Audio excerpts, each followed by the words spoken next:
Hello, everyone, and welcome back to our broadcast. I apologize for the interruption with the lag, but we needed to recalibrate it, and hopefully everything will go swimmingly well. Of course, we are in the Chessable Masters. We are in what we would call the business stage of things. As the prelims are over and the quarterfinals have begun, we're in day one and the players will be playing sets of games for each day, and they need to win 2 out of 3 days. There'll be 5 days in total as the matches are staggered over those first 4 days. Peter, pick it up for us before we went on our unscheduled break. Yeah, there's been a development in the Nepomniachtchi Artemiev game, which I've been very surprised by two decisions in a row there, and I wanted to ask for your guidance, Yaz. We left it somewhere around here after b3 queen a7. Bishop d3 queen c5 is very understandable. Jan played a3, Black played c6 by Vladislav, and in this position, Jan took the decision to take on c6, which is already a little bit surprising to me. I don't quite know why he needed to do it this quickly, but shocked, I tell you, is probably a little bit of an overreaction, but it did surprise me that Artemiev chose to take with the pawn here. I would have thought, now that the knight on e7 suddenly is being gifted this quite nice square on c6, I would have been very interested in that option, much more than I would be in the idea of taking with the b pawn. In particular, if the follow-up is, as they have played, queen d2, and then Black decided not even to fight against the push of b3 before and played bishop e6. Seriously, stunning developments for me too. Probably d5 takes c6 would have been maybe my third choice. In principle, when I look at the pawn on d5 and the pawn on e4, and I look at that knight on e7, I go, oh, I'm a hero. Look what I'm doing. I'm pressing my opponent and keeping him cramped.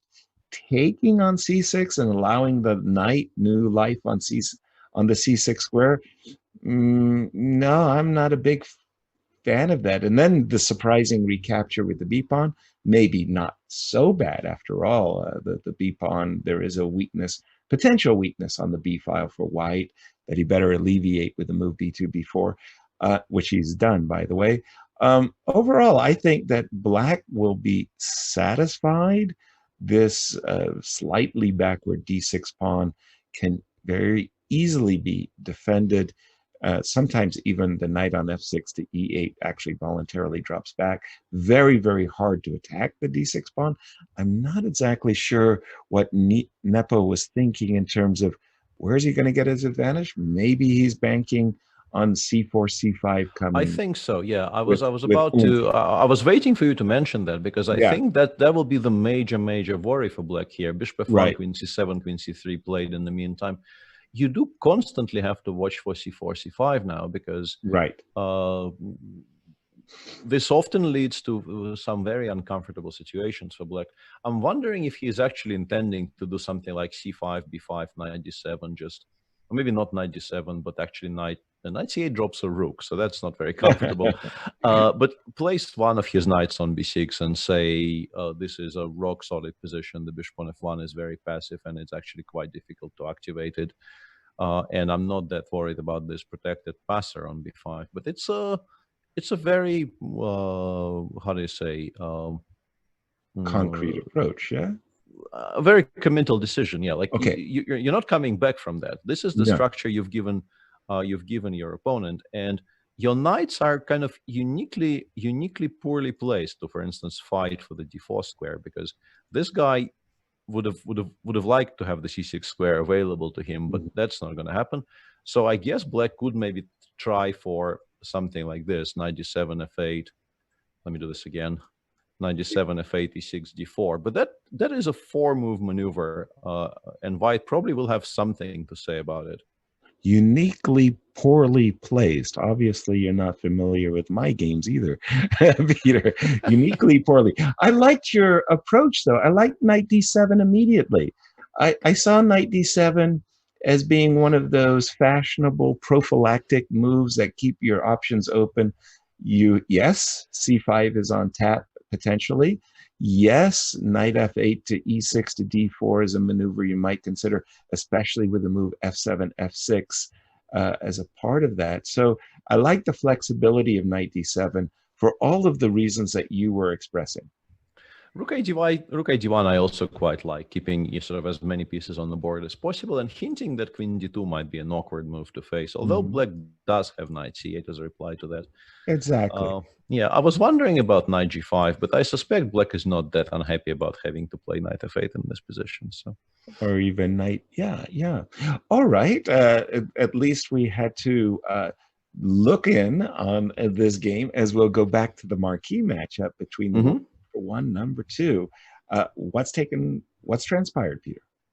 Well, this is the structure we were describing earlier, but hang on a second. What just happened here? What just happened? Isn't how is queen b7? How is queen b7 not winning material? Queen a3, perhaps. Yeah, either queen a3 or maybe no. I was also wondering about knight cb6, and if you take on c6, maybe I can do this and win some material. Okay, that is. But yeah, I had to cut myself off at the pass here because after knight d7, like at first glance, queen b7 appears to be a very dangerous move that you have to worry about. Exactly. But both knight b6 and also Yasser's move queen a3, they do appear to cover the issues sufficiently. For instance, queen c6, queen c1, queen takes a8. Black does have the move queen takes c3, which not only picks up a full piece but also covers the knight on c8. Yeah, maybe it's not that grim.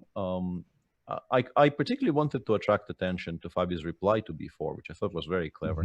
And especially he played rook b8, a8, seemingly returning the rook on a starting square, but considering where the white rooks are, this slows down white's progress quite a bit, makes the b4, b5 move, for instance, right now pretty much impossible because of the pin.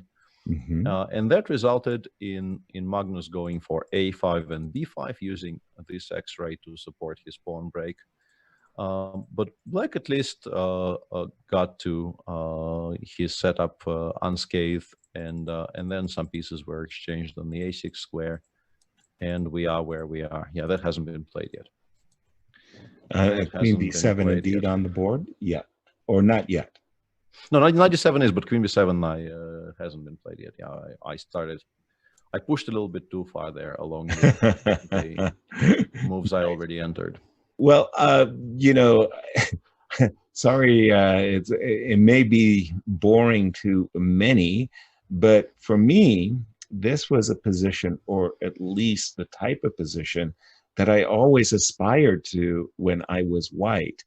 I really, really felt good about my winning chances, even though the material has been reduced.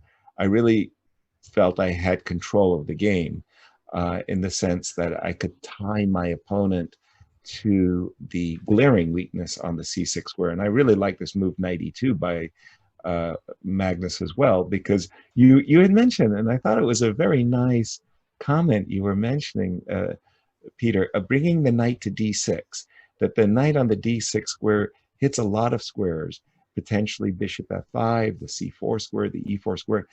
In a kind of very strange way, knight coming to d3 does the same thing, but in a reversed order.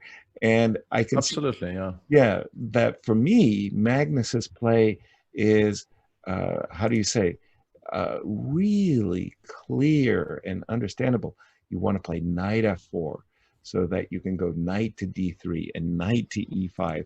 And basically, you just gang up and you hit that c6 pawn with all your might. And, if it falls off the board, then it's strategically winning. And if it doesn't fall off the board, black, as you can see right now, the rook is on b6, kind of ties his pieces up towards its defense. The knight will go to e7, and before you know it, white is the one dictating the action. And that move queen a5 is a kind of an indication that not all is that well with black's position.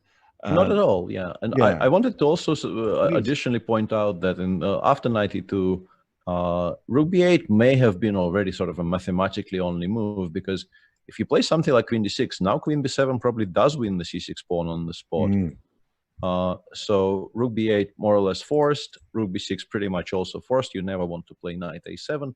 And now after queen a5, I think the point of queen a5 is black would very much like to play knight d6, but now we can use the fact that the rook on b6 is slightly unprotected, Right. and play knight e5, which could honestly just result in the complete collapse of the black setup, because the pawn is hanging. Knight d7, queen takes b6 is also a large threat, and Fabiano is reduced to playing queen d6 instead. Right. And now knight f4, and yeah, that knight on c8 is still looking for some kind of green pastures here. It's not looking all that great, I have to say. Well, exactly. And again, it's not everybody's cup of tea, but I personally really found White's position a lot of fun. I mean, as Jan Timman would say, the sunny side of the torture. And one of the most difficult, I think, skills that really challenge not just grandmasters, but every type of player is those positions where a player is defending passively. I mean, the position's not terrible or anything like that. It's just that you don't have a lot of fun. You don't have a lot of counterplay. And I think for a lot of players, it's really easy to collapse when just being challenged by nagging moves constantly. Very hard to play, to defend difficult positions without counterplay. These players, number one and number two in the world, they're skilled at even doing that, but it's not the way you want to play. I think that Fabi at this exact moment will probably say he's okay, but maybe I'm not even he sure got about that, to be outplayed. honest. I think that particular constellation of pieces doesn't inspire a great No, deal of knowledge. He had played knight c87 just now. After knight e5, right. once again, I suspect he is just intending to play something like rook b8 and Mhm. hope that nothing bad happens to his position tactically. Thing drops, huh? But I would need to stare at this for a bit before I would be prepared to say that that assessment is correct. Like, I can play queen a7 here, for instance, and if you just blithely take on e5 after de, my queen is attacking all kinds of things, and maybe after queen b4 you're still alive somehow miraculously, but it really does look very, very dodgy. Very dodgy for Yeah. sure. So yeah, this is a bit of a scary position, to be honest. So Mhm. I'm very interested to see what transpires. And in terms of like the narrative I was describing earlier, where in the clutch finals they were seemingly purposefully playing the sharpest lines possible. It hasn't happened in this game. I think this is these days considered to be a solid but non-explosive way to play the opening for black. But I think Magnus will be very happy with the outcome of. I mean, it's move 31. It's hard to call this the outcome of the opening, but in some ways, when you talk about Carlsbad's, uh, this position kind of does feel like an outcome of the opening. Yes, yes, very much so. One of the things, actually, Peter, that really is surprising for me is in this particular position, this still exists. I haven't seen a variation where you can do it yet, a back rank checkmate. I mean, you would think after 31 moves, Mm-hmm. Black would have gotten into H7, H6, you know, Luft uh, going and defending G5. White has gotten in H3. So there is still some tactical potential tactical issues of a back rank that could be disconcerting. Absolutely. I think it's a very enjoyable position for Magnus. It's not. It doesn't mean that he will necessarily win it, Mm-hmm. but it's very pleasant to look at. And he goes knight takes e6, which is very interesting because it really isn't an obvious choice. But I guess he found some tactical justification for it. Perhaps if you take with the queen, maybe after knight e5, your position does just collapse tactically. Mm-hmm. And that means that fe6, and Fabi played fe6 more or less instantaneously, which does sort of seem to indicate that they both came to the same conclusion that this needed to be done. And it's a kind of a, how would you call it? Why transforming one type of an advantage into a different type.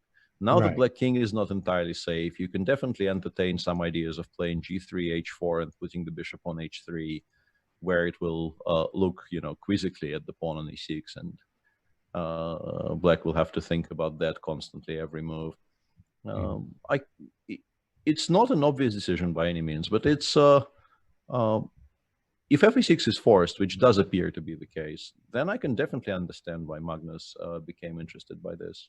Transforming one advantage into another. Peter, let me just interrupt you and take us over to our social media as Anna will tell us what's going on. Thank you so much, Yasser, and thanks to everybody tuning in on Twitch. You monitoring those 3 chats, and the hype is real. But also a reminder to you that we do have a question of the day. If we could bring up once again our slide showing the viewers today's question, which is, what makes chess such a rich pastime and sport? And here are some of the responses we have received so far. First one being from Jan Wolf: legacy makes chess a rich game. We talk about Tal, Fischer, Kasparov, etc., and the legacy of their play. But we neophytes can talk about Jan, Paige, Justin, Jordan. I hand the game to my kids, and we work to master the game together, and they to their kids. #study chess. That's a beautiful tweet, Jan. Thank you so much. Another response to the same question is from Naiko Ronok. Chess has not only broadened my mind on the board, but in everyday life too. It has changed how I approach a problem and view the world. It's much, much more than just a game. It's a way of life. I think I heard that sentence, that chess is life. Thank you for your tweet, Naik. And our final tweet from this segment is from Leon Watson. Thank you, Leon, for the tweet and for all the amazing news articles as well. It's way too hot to do anything other than watch Magnus versus Fabi right now on Chess24. And it is indeed a really hot day for everybody, including the players. Magnus Carlsen is not wearing his jacket. He's in Denmark in a beach house. And I believe Fabiano is at home in St. Louis. But a very hot day for heated up action over the board. So back to Yasser and Peter to cover what's going on in the position right now between Nepomniachtchi and Artemiev. Yeah, I just wanted to do a quick update on this, because that position, I think, solidified very much in White's advantage. Artemiev did play for the plan I described of c5, b5, and then placing a very nice, seemingly blockading knight on the b6 square. But White has complete control over the d-file. The d6 pawn is under a lot of pressure. There's a very beautiful knight on e3 supporting the pawn on c4, and also kind of glancing in those directions.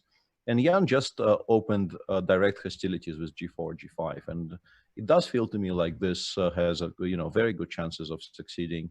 The point being, after f takes g5, we just go back to f3, creating a threat of knight g5, but also a threat of knight takes e5 because of the pin along the d-file. This looks very dangerous for black. I have so far failed to refute queen takes e4, but if you have to play gf king takes f6, my guess is White is just not that upset about this. Even just playing knight f3 quietly and continuing with reasonably quiet moves. But Artemiev disagrees and goes f takes g5. That's quite interesting to me. Well, definitely heating up there. When Anna, you mentioned Chess is Life, I think about Victor Korchnoy's chess biography book, Chess is Life, and indeed the games are definitely heating up. By the way, the more I look at it, you had mentioned in the game of Magnus and Fabi, Peter, an idea of playing g2, g3, and h3, h4, and bringing the bishop to h3 so you could put a lot of pressure on e6. I just took a glance at that position going on over there, and I saw bishop on g4, and I said, uh-oh.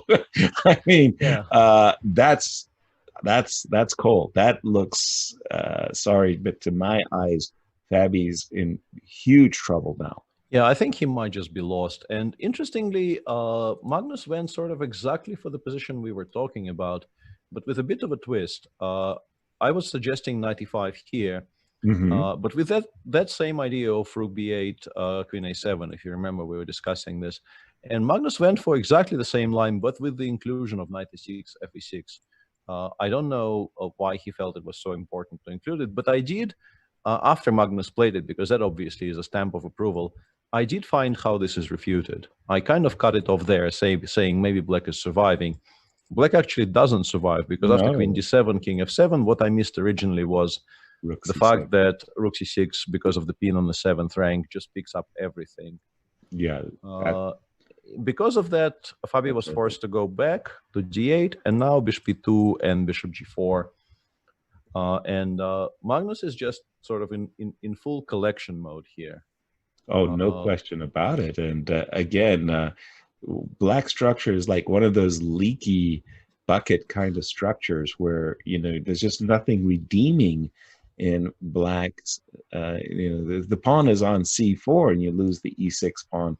Maybe you can make some kind of claims, but it just feels like the structure is about to be harvested. And we just did see the move knight g6, and okay, you can either start with rook c6 and rook e6 or f4 and just say to black, keep all the weaknesses on your side of the table, please. Speaking of leaky structures, I believe we do have a piece sacrifice in the game between Nepomniachtchi and Artemiev.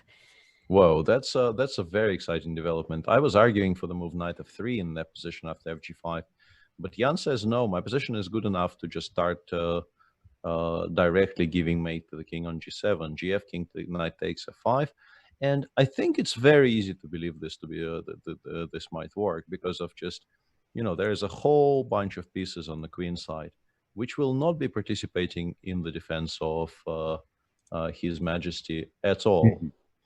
Yeah, that will be a very large issue here for Artemiev. I don't quite see exactly where the mate is. I'll be honest with you. I haven't figured out how to win, for instance, after something like king, I don't know, g8 or h8. Maybe just knight takes d6 is the plan. If king g6, I suspect Jan is intending to play queen h3, but even here, so far after queen takes e4, I don't see how we win by force. But it looks very, very attractive. And also, Jan is playing what I very much like to see in this game as a friend of Jan's. I do know him a lot better than I know Vladislav, and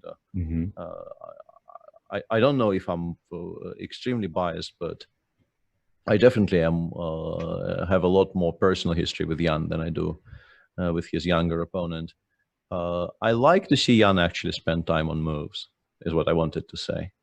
I feel like when he is not, you know, on 16.5 minutes by move 38, this is when he's generally playing his best. And it seems to me like he's playing a measured game, taking time on decisions when time needs to be taken on decisions. If he went for this sacrifice, my first instinct is to trust him on this, because he had other options. None of this was forced. Artemiev is also down to 44 seconds, which I think is quite unusual for him. I think he normally is a very quick player. King g8, queen g3, and queen takes e4 played. Yeah, the board, queen takes it. That there, you know, I've always kind of thought as Nepo as some kind of, you know, high-speed performance car, like almost Ferrari-like. He makes his decisions very, very quickly, almost like, again, with blazing speed. And sometimes you almost want to say to him, Jan, slow down, just tap the brakes, go around the curve a little bit slowly, you know, don't crash out of position. But when he's in his gear, in his top gear, he's a threat to anybody in the world. Absolutely, yeah. So far, the only thing I found that I like for white sort of unreservedly might end up being a draw in the end. You could just take on d6 here and take again.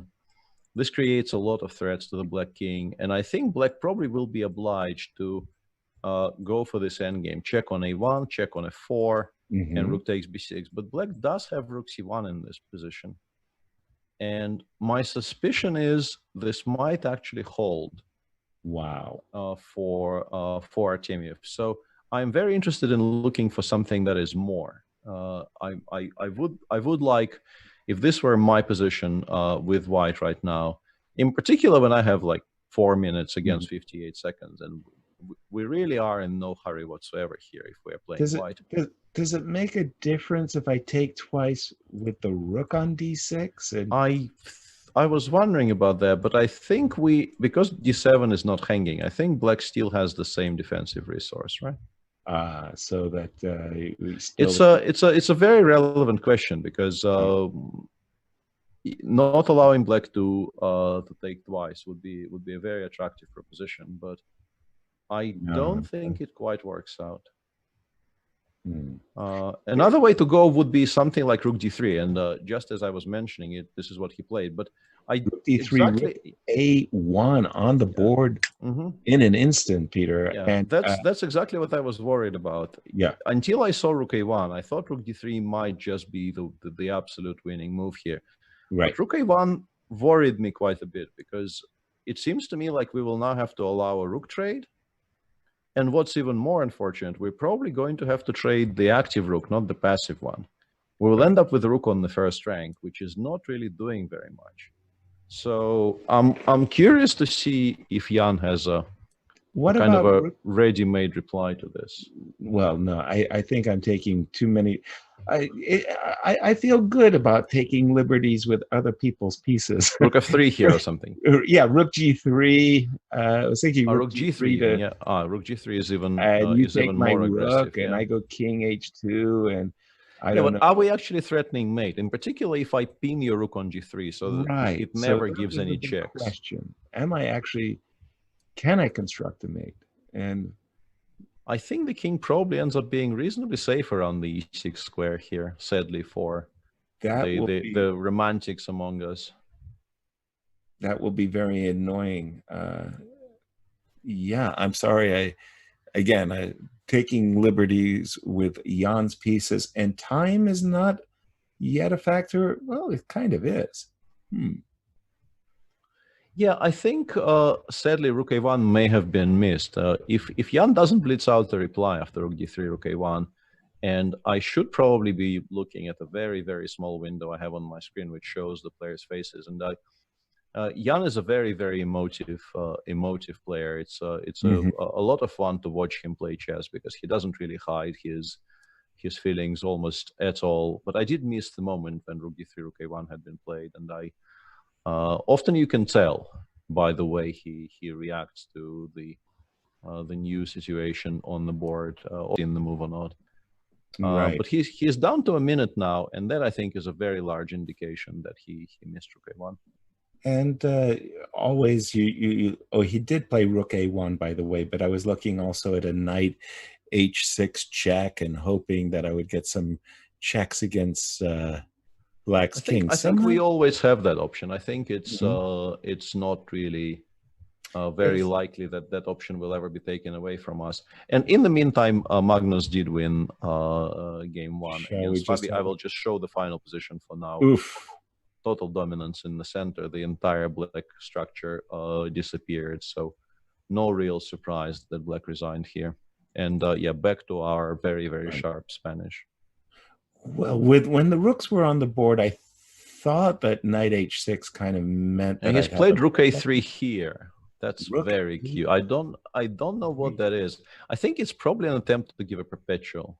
Right. I think if you take this rook, I think after knight h6 check, we probably have a perpetual, like king e8, queen g8, king e7, queen g5.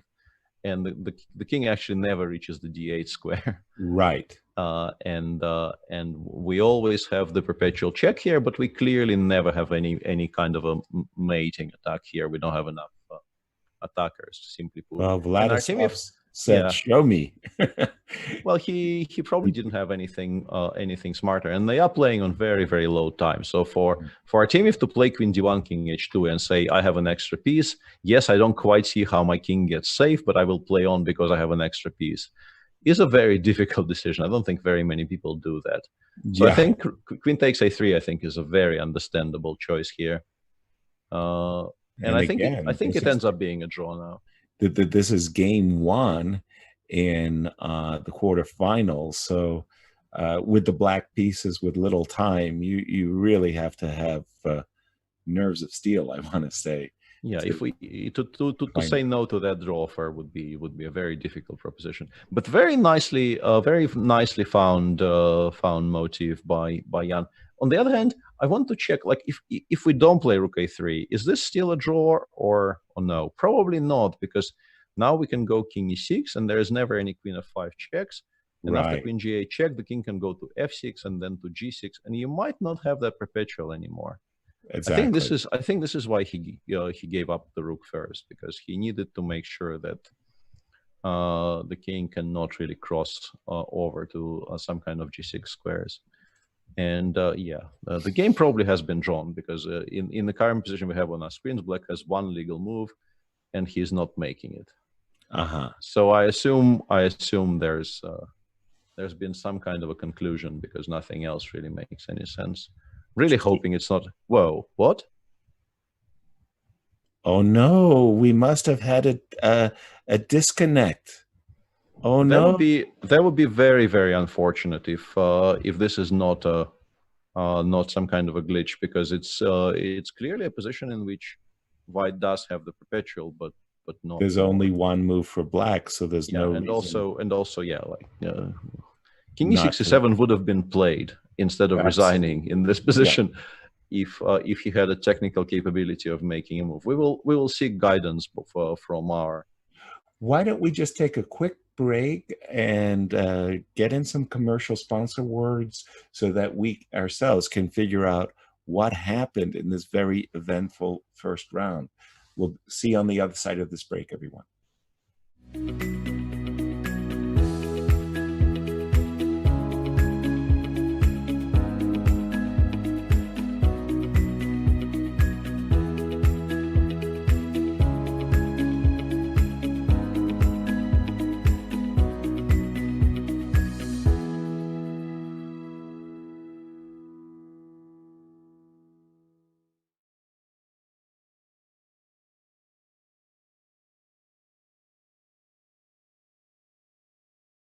If you're a chess player, you have plenty of opportunities to challenge and play online against the top players participating in the Chessable Masters Super Tournament. Don't miss the opportunity to learn from the best. Check out the Chess24 shows area and tune in for banter blitzes with the likes of Magnus Carlsen, Fabiano Caruana, Alexander Krischuk, and Pentala Harikrishna. Go premium at Chess24 to challenge them and gain full access to the world's most entertaining chess platform.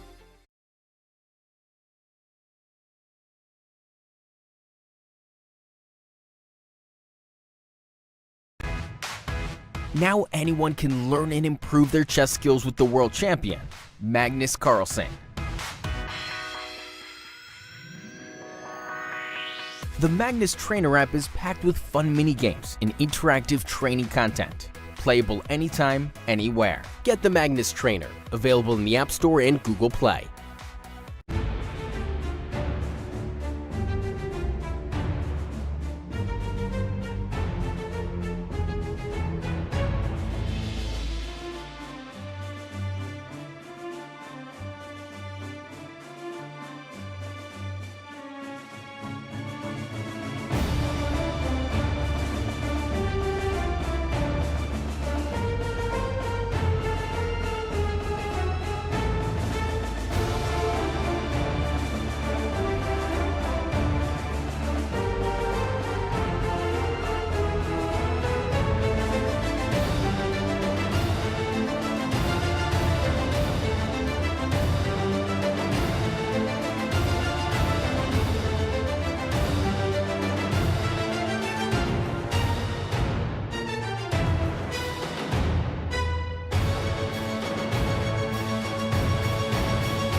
It's time to take control of your journey towards chess mastery. Magnus Carlsen introduces Chessable, the definitive solution for studying chess. Move Trainer uses the science of spaced repetition to identify your strengths and eliminate your weaknesses. There's no need to set up a board, remember which page you're on, or keep track of all the moves you miss. Move Trainer empowers you to go from the opening to the end game with confidence. It's a seamless, effective, and fun way to study chess. Choose from one of the largest online chess libraries in the world, with hundreds of titles ranging from classic books through to our exclusive Chessable courses, including over 100 free courses.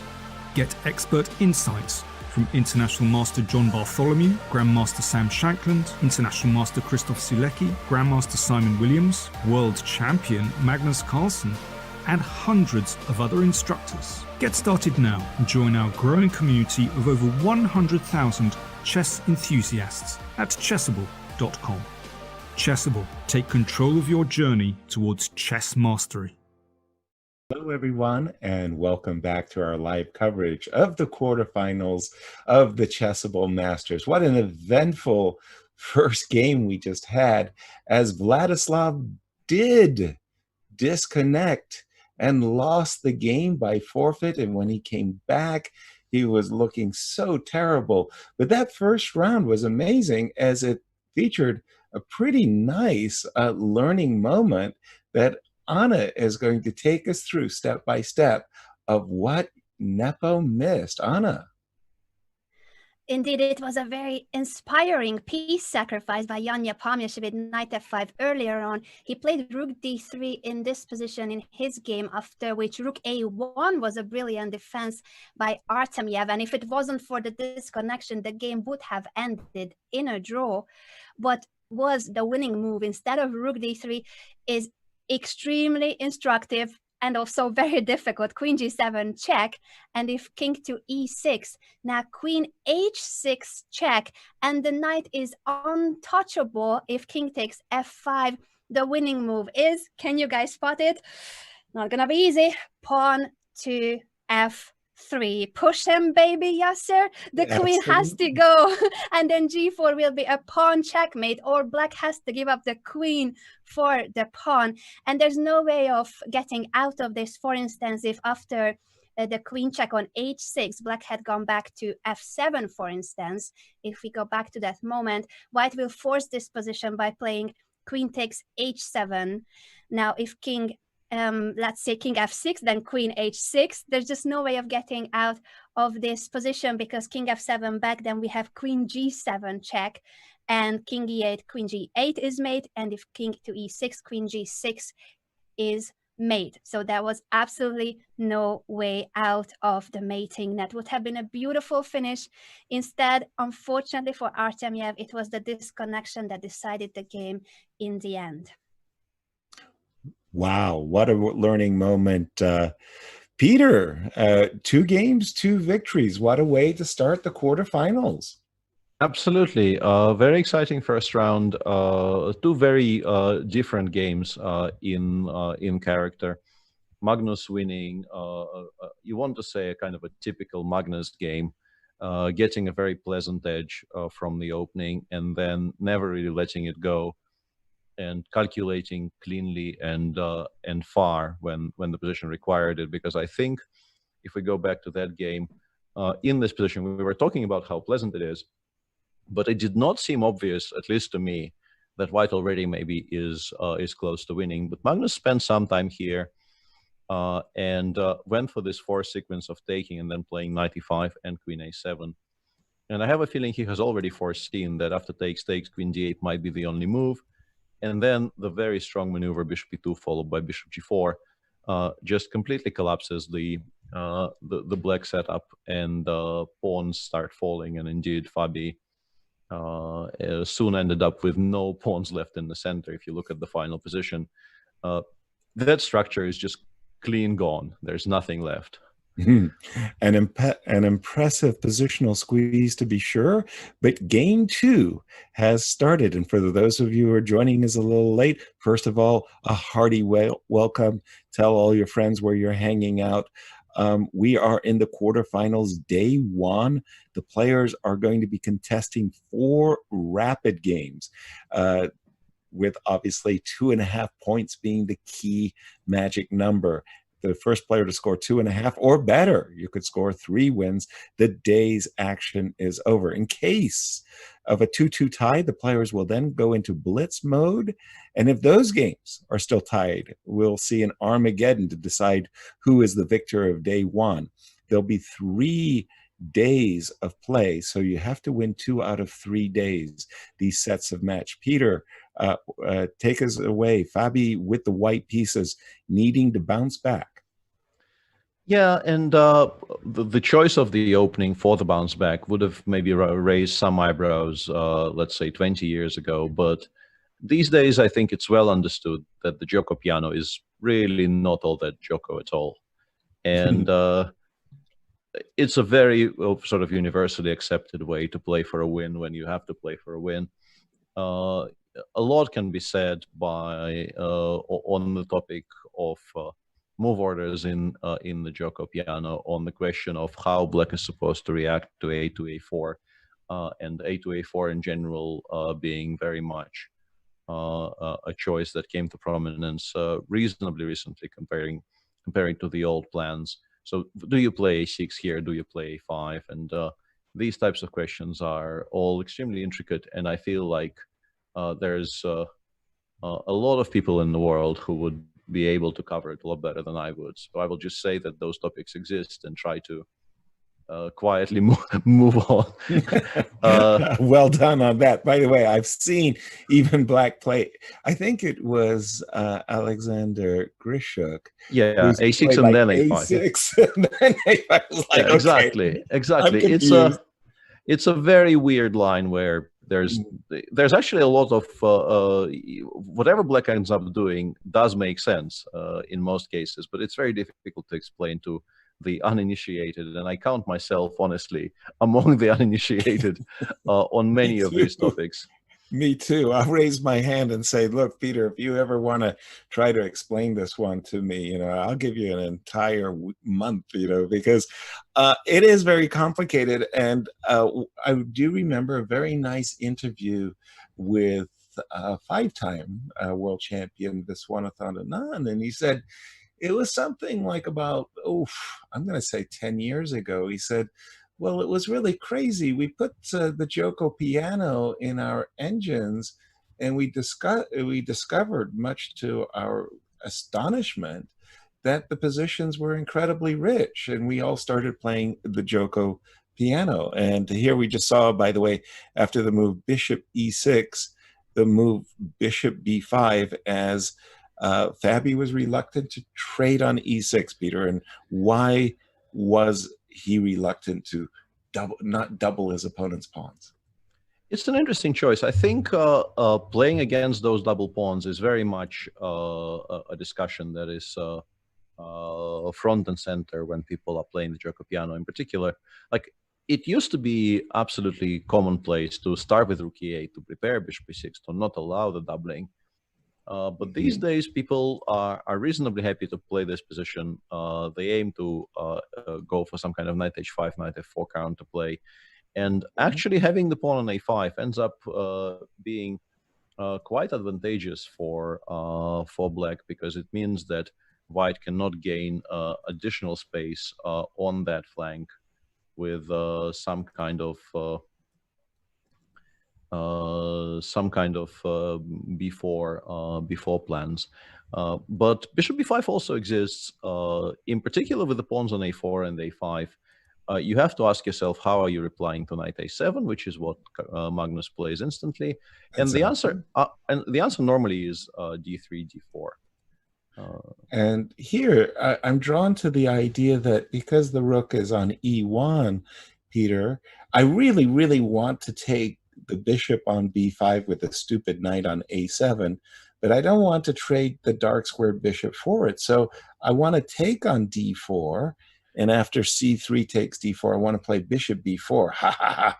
Tempo against the rook. Now, if you block me with knight c3, then, yay, I'll take the bishop on b5. And whether it's good or bad, I'll pat myself on the back as if I've accomplished something wonderful. Is it? Yeah, interestingly, Magnus does take on d4, but after he takes d4, he does not play bishop b4, but instead takes on b5 here, which is a little bit of a twist. I think you're correct. I think knight b5, d takes c5, knight a7. This position very much exists in theory with the inclusion, I think, of moves knight b d2 and, or maybe with the knight on d2 and the pawn on h2. If you, instead of h3, if you play knight b d2 here, that position has been discussed. I think there are some Grisha games starting from here. There's a famous game between, I think Magnus Carlsen won this position against Wesley Saw once. cd6, queen takes d6, and b3 is how they proceed about things here. But with the pawn on h3, I haven't seen this before. But what Magnus is doing is he's saying, I want to take more pawns off the board in the center before I take on b5. And Fabi says, I'm not going to recapture. But the question you raised is very interesting, because seemingly there is no reason to even allow white to take dc5. Exactly. And if black hasn't played bishop before, and also if Fabi is specifically aiming for this position, I suspect they both feel that after bishop b4 and maybe bishop d2 or maybe knight c3, I'm not even sure which. I think it's probably bishop d2, knight b5, ab. They feel that this is good for white, or I think otherwise Fabi wouldn't have been going for this position. And Magnus, on the other hand, would have gone for this position. Yeah, because I'm just looking at it, Peter, and I'm thinking to myself, black's got pretty darn good development. His pieces are out, and pawn on b5 is weak to my eyes. Bishop for c4. instance, something like bishop c4. Yeah, I'm very curious why this hasn't been played, to be honest. Like and also like if they think this is good for white somehow, why after knight takes b5, which is what Magnus played in the game, why didn't white play 8 takes b5 here? Exactly. If this is so great, is he really more worried about bishop b6 here than he is about bishop b4? That's very confusing. There's a logic glitch there somewhere. But what has happened is Magnus quickly said to his opponent, look, you can have the 2 bishops.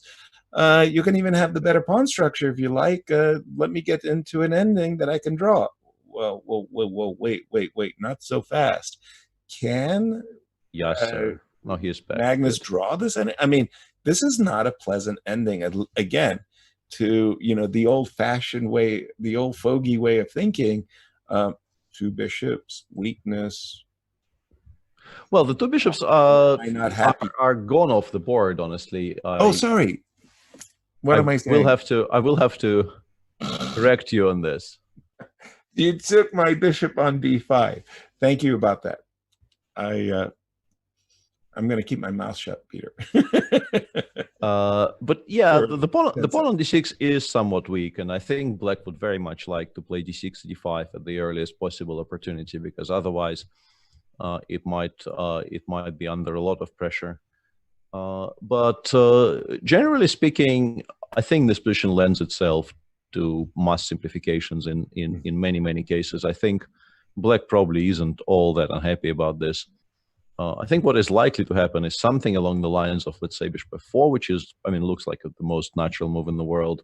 Right. Let's say I include rook fd8. I'm not sure I need to, but let's play rook fd8 here. You go rook ad1, and I play e5, d5, and knight e4. And I think some kind of a position like this very often ends up being fine for black, because yes, you can currently take on e4 and win that pawn. But black generates so much counterplay here, let's say after rook d1 check followed by bishop d5, that I think he is not really running any serious risks at all. And if you instead decide not to take on e4 and play something like knight b5, there is a target for counterplay on a4. Like I could consider maybe even playing knight c5 here and starting to attack it straight away. Feels to me like black isn't doing all that poorly. I will completely agree with you. And for those people who are following that nice line you were showing, that knight takes e4 variation that you just pointed out, pawn takes, rook takes, rook takes e4, rook check, and if you were thinking, oh, I could go rook e1, well, there's more coming off, and the a4 pawn at the end of the day gets eaten as well. Easy draw there for Magnus. Okay, well, we'll see if Fabi can't make some headway out of this. At the moment, looking at him on camera, he doesn't look particularly happy about his circumstance. How is Vladislav doing? Vladislav playing against Nepo, those of you joining us late, actually, he was drawing the final position. He simply disconnected and his time ran out. So that is why Nepo is currently leading this match by 1-0. What's happening? They have blitzed out this entire sequence, both of them playing incredibly quickly. I'm somewhat interested by the opening here. Vladislav has been playing these types of openings quite a bit, but interestingly, Jan himself has played this line with the white pieces, so he is quite intimately familiar with the intricacies of this particular variation. This position can appear from a number of openings. Of course, this can come, as it has in this game, from the c4, c5 English. It also is one of the central positions of the Panov attack in the Caro-Kann. So plenty of different move orders. And the line that Vladislav played, takes, and bishop c4, I'm curious about this because I think they mainly play queen b3 these days, first and foremost. Right. I think they play more queen b3 more than they play bishop c4. But also, after bishop c4, knight takes c3, I'm pretty sure the main move in this position is queen b3. Right. Something that Jan would know really, really well, having played this position, I think, with white quite a bit. And also his, I think, currently main coach, Grandmaster Vladimir Potkin, has contributed a great deal to the theory of this variation, played a number of very interesting games, I think maybe with both colors even. But Artemiev instead just plays b takes c3, kind of, I want to call it naive chess. I understand it's a bit stupid. It's not naive chess. It's just he believes this is the way to go here. But you know, there's a knight to take, so why should I make any intermediate moves? I can just take the knight. But it does allow black to immediately play bishop g7 and castle without committing to any kind of e6. Yeah, and because I've always played the Caro-Kann, and this particular line of the Panov-Botvinnik was always considered soft. That is to say, this exact position with the pawn on c3 and black's king rather safely ensconced, and you know, there's ideas of queen c7 and getting counterplay against the c3.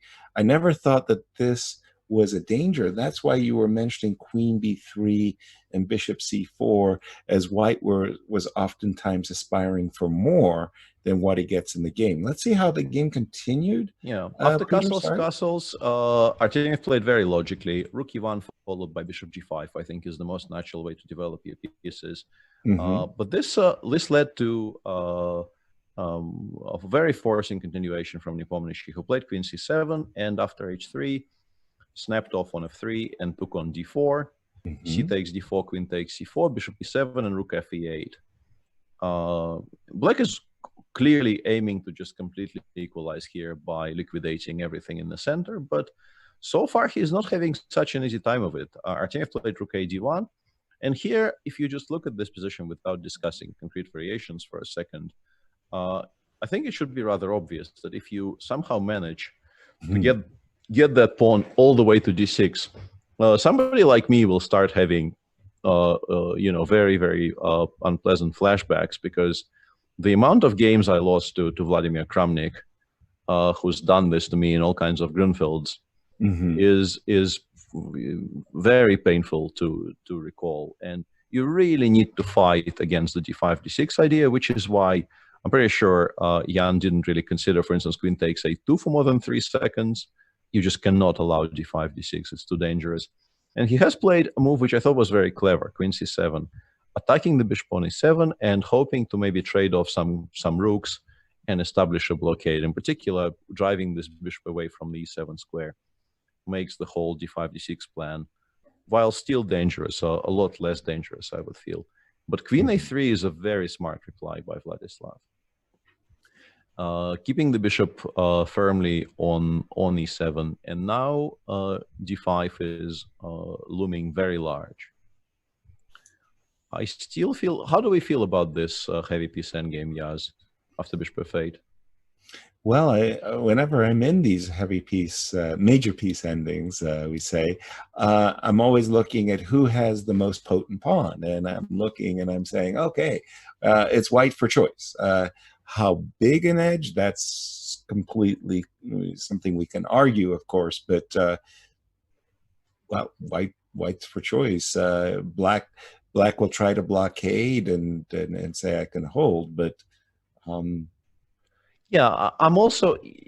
I'm agreeing with you to such an extent that I'm actually seriously wondering if I'm supposed to trade more major pieces here and actually give up on a7, which is an unhappy choice. But I would like to at least like entertain this thought, because if instead black takes on f8 straight away, we do allow both the immediate d5 and also maybe rook e7 followed by d5 d6 is also something that needs to be very seriously considered. I'm not sure this is fun for black at all. No. I really don't think this is fun. And I think Jan also agrees with us, because he's been thinking for, I think, close to 5 minutes now and hasn't played bishop f8 yet, or anything else for that matter.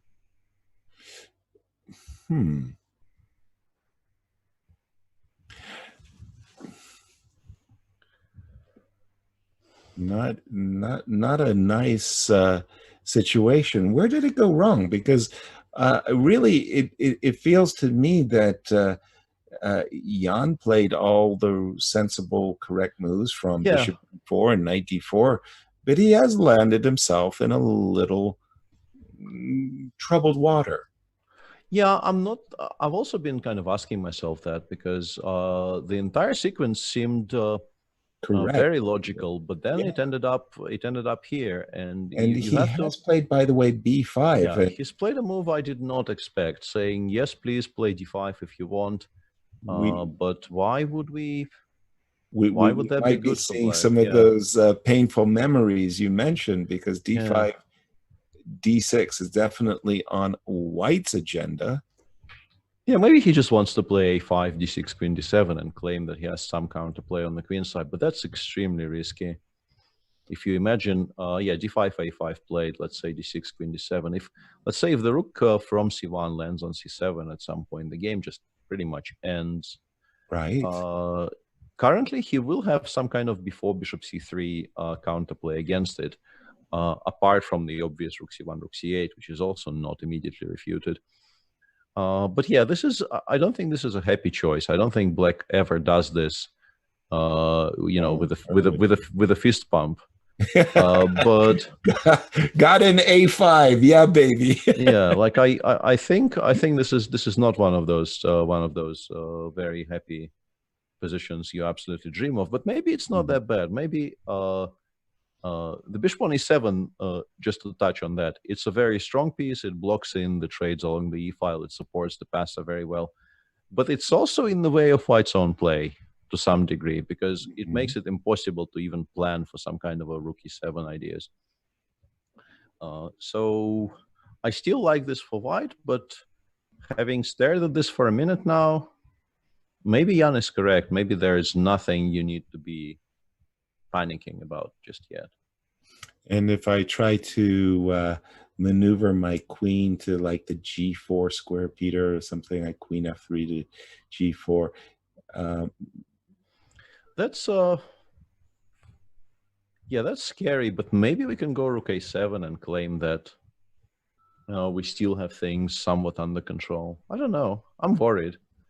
I would be worried too. I'm not too sure exactly the sequence. Something like rook d5, for example, and just saying, I don't know about you, but oops, that's a b4 pawn. Oh, yeah. Give me that pretty tat. Yeah. Right. But no, it's very awkward. Yeah, maybe we have to play bishop f8 at some point and start combining our normal play with some ideas of bishop takes e7. But I mean, this could very easily just completely blow a backfire for black. Like occasionally you get mated in positions like this also, if white manages to start something on the king side. It's a You're scary talking position. about your Grunfeld experiences, huh? Yeah, Sometimes you just get mated. This is bad luck, Peter. Bad luck.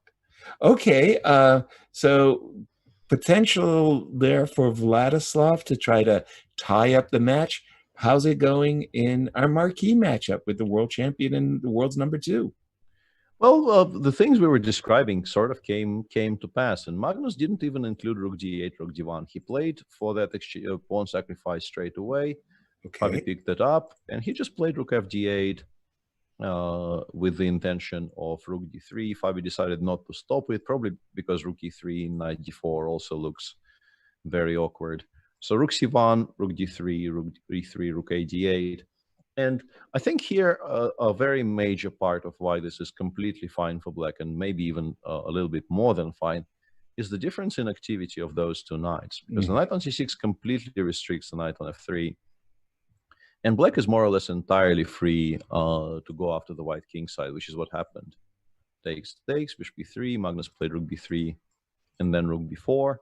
And they're currently playing this endgame, which I assume should be drawn with good play from the white side, but it's once again not a lot of fun for the white player here, because before bishop d4 played, if you imagine black playing rook a2, a4, and a3, Magnus actually played b3, which surprises me a little bit.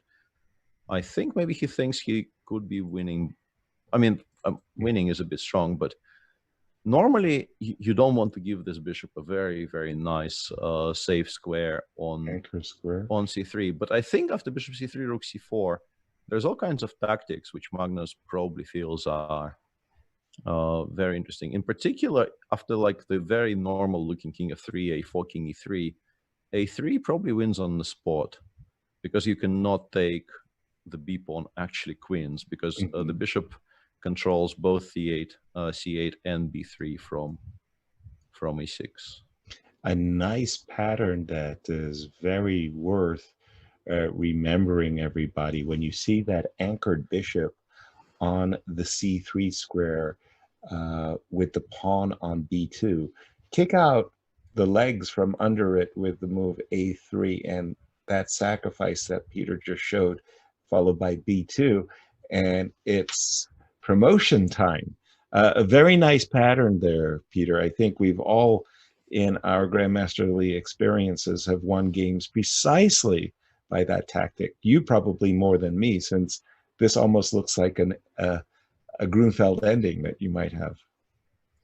To a degree, yeah. Normally, if one bishop survives, it's not the light squared one, but yeah, I do feel some affinity for this position.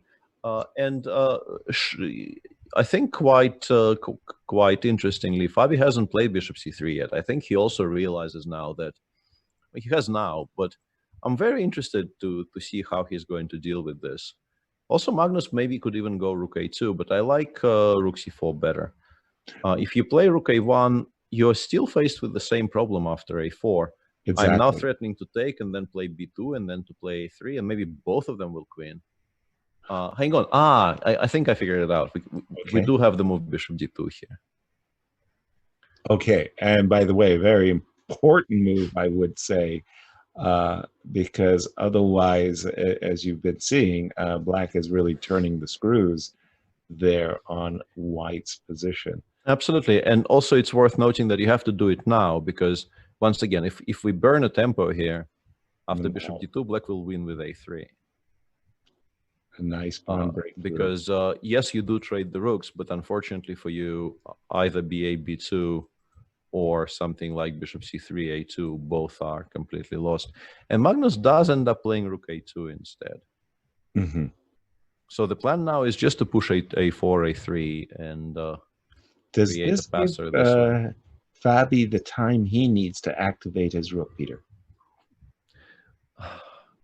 Sort of, yes, but also, unfortunately for white, if you do this, which is very, very logical, you still cannot stop a3, because rook a8 runs into the long diagonal check. Gotcha. But I think a bigger issue for black here is that after rook d1, a4, we could probably just play something like King G3, A3, Rook D2, and claim that this setup is probably very, very difficult to shake. Obviously we cannot take BA, like after King H7, BA loses on the spot because the B pawn queens. But we can play something like F4 and just wait more or less indefinitely for black to eventually capture on B2. Then we take with the bishop and we claim this kind of a blockade is... Black needs more pieces basically to attack. If this were a 4-rook position, maybe black would have had some chances, but with only this material left on the board, this doesn't look like a very difficult draw for white. Yeah, that looks rock solid to be sure. Well, a difficult start to this day one for Fabiano, as he's definitely been put on the back foot in this game. If he does manage to draw it, he'll be trailing in the match 1.5-half, and he'll thank his lucky stars not to be trailing 2-0. How is Vladislav doing? Is he getting any closer to tightening, making the match even, Peter? Well, I'm sure he's still better, but it feels to me that this has been like I suspect black is breathing a little bit easier here. The bishop on e7 has been traded off without allowing rook e7, without allowing any kind of a concessions either in the center or on the king side. And it's go on. Yeah, I was about to say, well, let's find out what our audience thinks as we'll switch over to Anna to share with us. Anna. Obviously, Artemyev's loss in the previous games. So before I head over to the responses we have received, I do want to address that he did not lose because of the disconnection. Disconnection doesn't mean a loss, but the players need to reconnect within the time they have. And if you lose on time, that is a loss in chess, obviously. Now, I've seen a couple of comments in the live chat how this is unfair. The regulations are the regulations, and it is the same for each and every player. Artemyev didn't complain because he knows that this applies to him just as it applies to every single other participant. I think we all know that in online competitions, it is something that can happen, but it is the players who need to make sure that they have stable internet connection.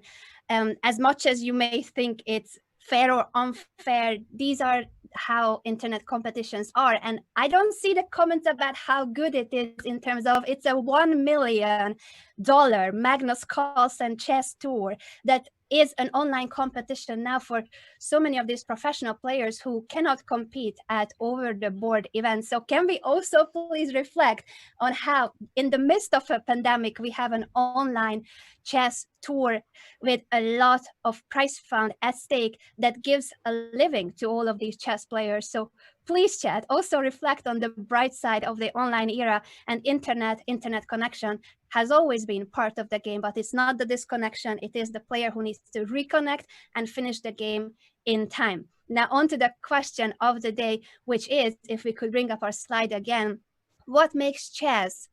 Can we please bring up the slide though, because I can't remember it fully. What makes chess such a rich pastime and sport? And some of the responses include Martin Closo saying the boundless creativity within a very small playing boundary, just 64 squares, but so many ideas. And another response I really liked on Twitter is from Osulfianista saying, of course, chess has a rich culture, but more than that, chess is a universal language that once you learn it well enough, you understand that is an expression of art, science, joy, drama, and even humor. So you would better #study chess. Thank you for your tweets, and a big shout out to all of you tuning in on YouTube, Twitch, and Chess24. Earlier on, we were the #6 stream on Twitch solely, #6 in any category overall on Twitch. That's hugely thanks to you guys for tuning in for today's Carlsen versus Caruana and Artemyev versus Nepomniachtchi quarterfinals. Now back to the action. Well, thank you, Anna, for that. Indeed, it is a good reminder to say how grateful we are to both Chessable and Chess24 for their partnership, and are able to bring us this top quality, top-notch action. And yes, we are going to have technology challenges, and yes, there will be mouse slips and even disconnections. We do our best to minimize it, but hey, sometimes sport is sport and mistakes happen, and that makes it interesting. Peter, I'm looking at the Vladislav's last move, which I like rather it. I like it a lot. Yeah, Yeah, I think it's a visual, right? Yeah, it's a very interesting move because it combines a number of ideas. First and foremost, like perhaps the easiest to understand here is the simple idea of picking up the pawn on b5 and playing an endgame with an extra pawn, which is a problem. But also, if black takes on e5, there is now a threat of mate in 1. And after king g8, I think the point is you can play rook e1 here, and create a very strong threat of queen f6 followed by rook f7. Such a strong threat that even rook d8 doesn't stop it because of a rather familiar tactic of queen f6, queen takes d6, and now rook e8 check, forcing the rook to get distracted, and we pick up the queen on d6. Beautiful. And generally, if black plays rook d8, I think the rook d1 is going to be a reply here as well. With the same idea of rook e7. And yeah, I think Jan has been tanking here for quite a bit, and I think it's sort of very easy to see why, because it looked like maybe the worst was over for him. At least that was my initial impression somewhere around here. But rook e5 has shaken that belief quite a bit. It's a very strong move, I think. Very nice, very sharp move indeed. Rook e5. It looks visually very impressive. Has Fabi created a fortress for himself, Peter? Magnus found a very interesting approach there. First of all, I think it's very important that Fabi, in this position, there was already here, I think, an option to play f4. Right. Which he chose not to avail himself of. He played king f3 instead, and also king g3 instead of king f3. Honestly, looked a little bit more natural to me. And Magnus, more or less instantly, used that to play g7, g5, and to force white to break apart his own structure with king e3 and f4. And then Magnus pushed to h5. But the really turning point of the game for me was, I think, that idea in this position. My original thought here was this is just a draw, because if you take on h4, this is a very easy draw because you never make any progress. Right. One extra pawn is pretty much always not enough to convert into a full point. And how do you ever shift white from this setup? But Magnus found a way. He played king g4, h5, king g3, rook h1, king g2. Actually running the rook away from the h-file. There's just not enough squares on the h-file for the rook to stay there. That's after it clever. left, the h5 pawn got picked up. Wow. And now we have a position like this, which I still suspect is probably closer to a draw than it is to a black victory, but it's awkward. No question about it. And Magnus, very, very happy. We know he loves to grind his opponent down. Just the smallest advantages that you give to him, he tends to convert them. This, you know, I mean, I was about to say, if Black's king were on a reasonable square, f5, or I think it might not even be a draw. Gone. But yeah, I think it might not even be a draw. Even that might be a draw, you think? No, I think it might not be a draw at all. Exactly. Even, let's say, against the computer. Yeah, but just the fact that the king is on h3 makes Black's task still awkward. But if Magnus were to win this game, it would give him a 2-0 lead to start. Yeah, it would feel like the first set is just gone for Fabi, because Magnus also would have the white pieces in game 3 and only needed a draw to put that set to bed. And you would think he is a huge favorite to do that. Bishop e3 played by Fabi, still trying to preserve the cut on the g file. And in our second game, rook e1 has been played, and I think I figured out what Jan is planning here. I think it might really be the only move that doesn't lose. I think you're really supposed to play queen e6 here. Okay. It's a difficult decision to accept because it doesn't look very attractive to start sacrificing pawns here. Mm-hmm. But I think that endgame after takes and perhaps rook c1, rook d1 should be okay. Well, and by like for a given value of okay, but Mm-hmm. sort of okay. But it's sort of like the point that you're making is queen e6, whether you like it or not. It might be the only choice. Yeah. Yeah. I briefly wondered if he can play rook c6, but the answer is quite simply no. An emphatic Because no. because queen e8 queens the d pawn on the spot. So Right. I think he might have to. I just don't see any other options. I mean, you can play queen d8 here, but I have a feeling if you do this and you allow queen f4, rook c4, maybe you still have this option, but it looks horrible. Queen d5 maybe followed by rook e7. It just looks We horrible. have queen e6 on the board Yeah. by Jan, as he has indeed sacrificed a pawn to get himself what he hopes will be a drawn rook and pawn endgame. An excellent practical decision, I have to say, Peter. Yeah, I think he was obliged to do that, and he wasn't happy about it. Hence, the reasonably long pause. But the pause, yes. But yeah, I don't think he really had any other serviceable options. And now Artemiev needs to figure out how to get the most out of this position. Okay, so I'm thinking that if I go for this line that you had given, that's more drawn to me, my eyes than anything. I'm more attracted to an idea like rook e5, giving up my d pawn for both the b5. And that's what he played. Yeah, that's what he played. And I'm thinking if I can get 3 versus 3 on the king side and then a passer on a2, but because the button is on e6 and not f7, better practical chances than usual, Peter. Yeah, I think so. I don't quite know if that turns the reasonably comfortably drawn 4 against 3 into a lost one, but it definitely makes the task more difficult. Right. And so what we're talking about for everybody is, imagine a move like rook c6 or rook c1 check, if you like, Peter, sure, and rook d1. And we're talking about this specific ending. It's 4 versus 3, but this past a2 pawn is usually not that worrisome when the e6 pawn is on the f7 square. The fact that the e6 pawn is kind of isolated or separated from the rest of the group, the pawn structure, this is where Peter and I are kind of hedging our bets and saying, also, something I wanted to get clearance from you, Yaz.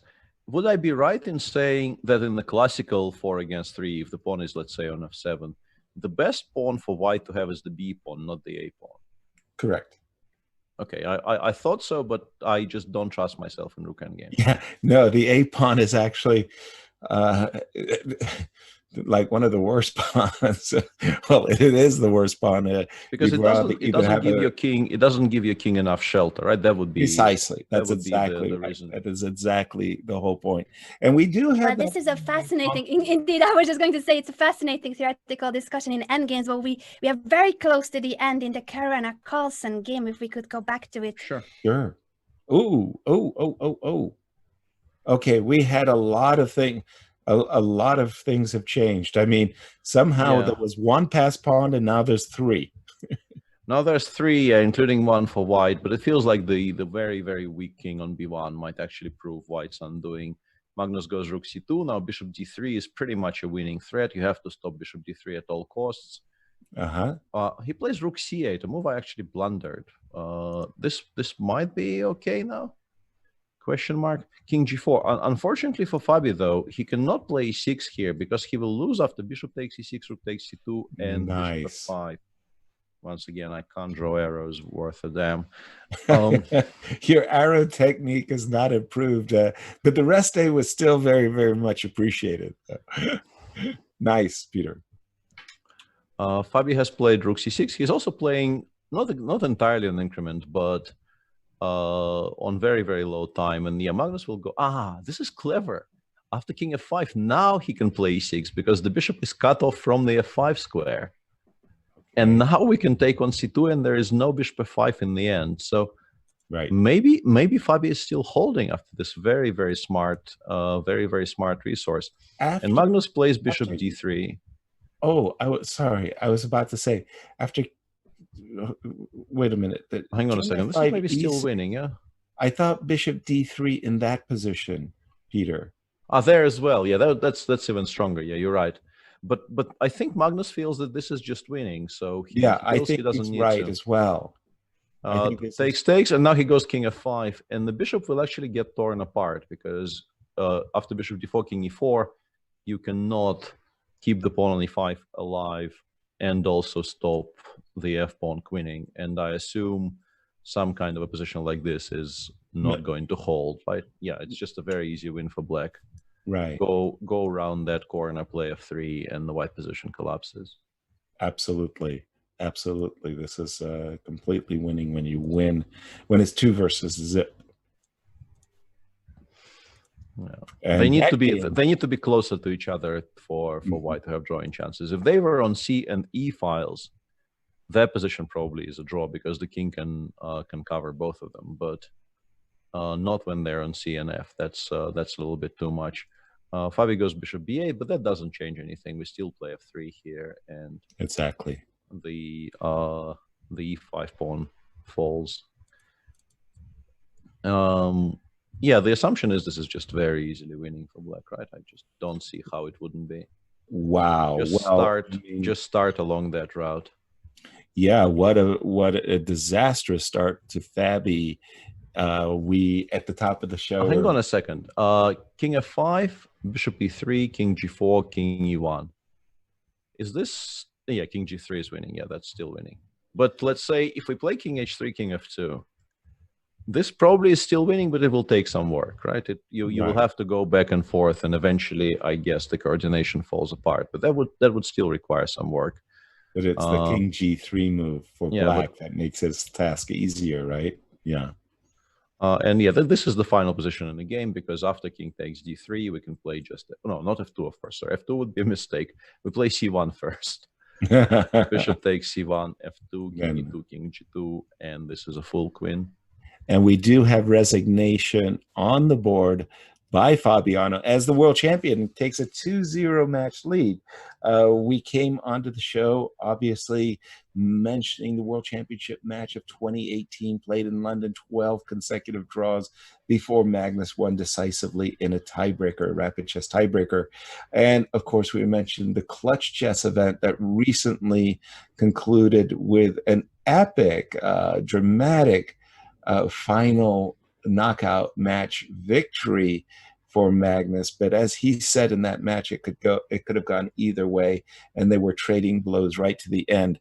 Trading blows is not what happened, however, today, as Fabi again has lost the first 2 games. Back over to Vladislav's game. What happened there, Peter?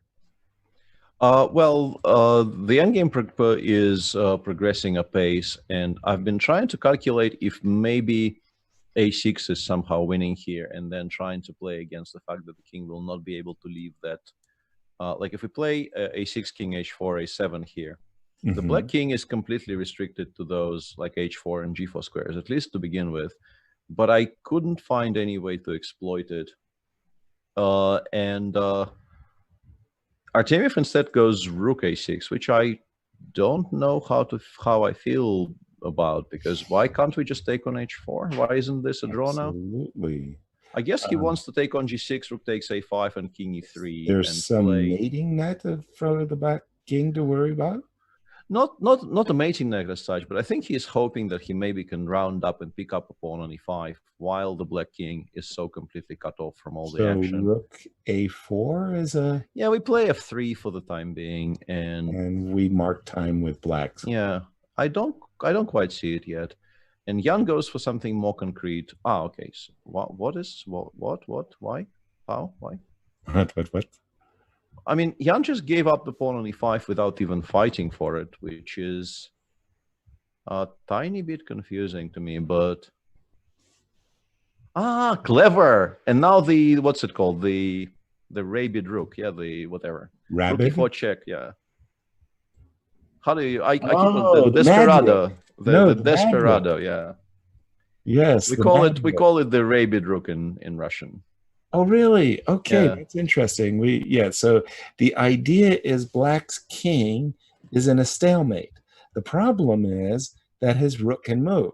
If Black did not possess a rook, he would be stalemated. So Black now makes an entire series of moves, all with check, to try to convince his opponent to take his rook. A very, very well-known stalemating idea, but it's always nice when you get to execute it properly on the board, Peter. Mm-hmm. And it does look like White cannot really do anything about it, as long as there was a brief moment there where after King d6, Rook d4, King e7, you could make a mistake by giving a check from here, allowing Rook e6, and then you would have to think about things. But of course, Jan doesn't do that, and he's giving checks from the side where, and now Rook g7 check. Yeah, come on. Oh, that's a very beautiful visual, isn't it? Yes, nicely done. Nicely done by Jan, who preserves his +1 score. Somewhat sadly for the Artemia fans, because we have to reiterate, game one was decided eventually. Jan was winning by force at some point, but he did not find that forced win. Mm-hmm. And the final position in the game is just very clearly drawn, but Vladislav had a disconnection and could not reconnect in time, so as not to allow his time to run out. And there you see our scoreboard after 2 rounds of play. We'll be taking a commercial break now, and we'll see you on the other side of the break. Thank you, everyone, for joining us.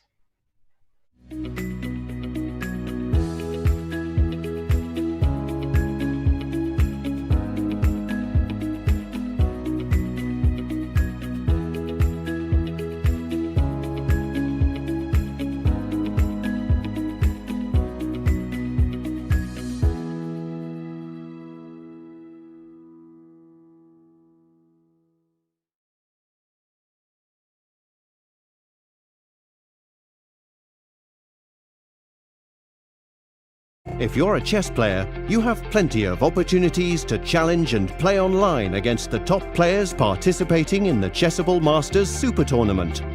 Don't miss the opportunity to learn from the best. Check out the Chess24 shows area and tune in for banter blitzes with the likes of Magnus Carlsen, Fabiano Caruana, Alexander Krischuk, and Pentala Harikrishna. Go premium at Chess24 to challenge them and gain full access to the world's most entertaining chess platform.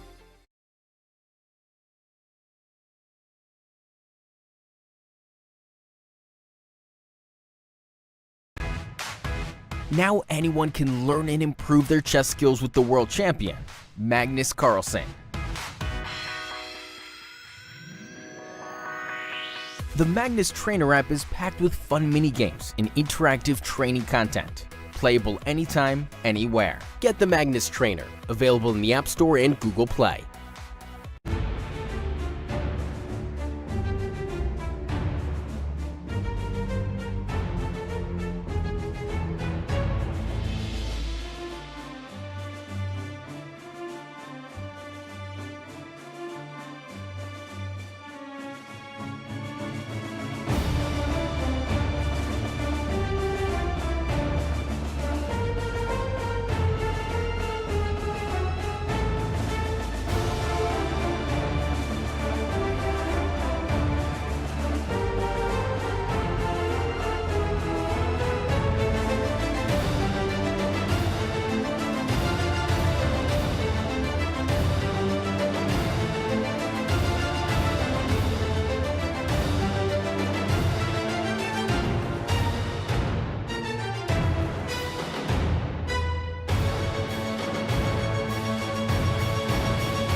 It's time to take control of your journey towards chess mastery. Magnus Carlsen introduces Chessable, the definitive solution for studying chess. Move Trainer uses the science of spaced repetition to identify your strengths and eliminate your weaknesses. There's no need to set up a board, remember which page you're on, or keep track of all the moves you miss. Move Trainer empowers you to go from the opening to the end game with confidence. It's a seamless, effective, and fun way to study chess. Choose from one of the largest online chess libraries in the world, with hundreds of titles ranging from classic books through to our exclusive Chessable courses, including over 100 free courses. Get expert insights from International Master John Bartholomew, Grandmaster Sam Shankland, International Master Christoph Sulecki, Grandmaster Simon Williams, World Champion Magnus Carlsen, and hundreds of other instructors. Get started now and join our growing community of over 100,000 chess enthusiasts at Chessable.com. Chessable, take control of your journey towards chess mastery.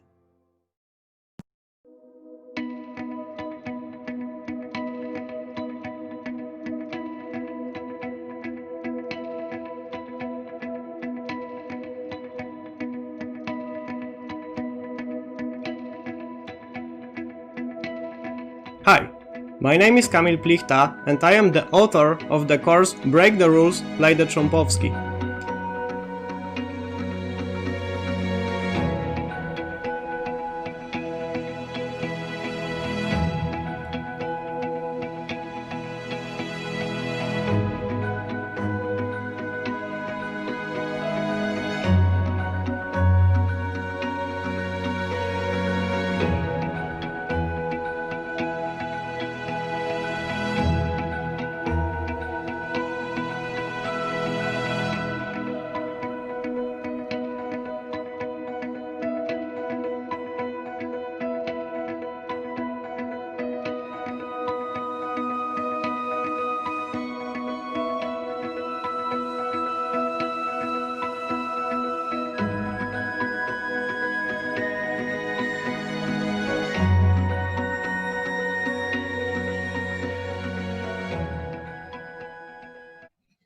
Hello, everyone, and welcome back to our live coverage of the Chessable Masters.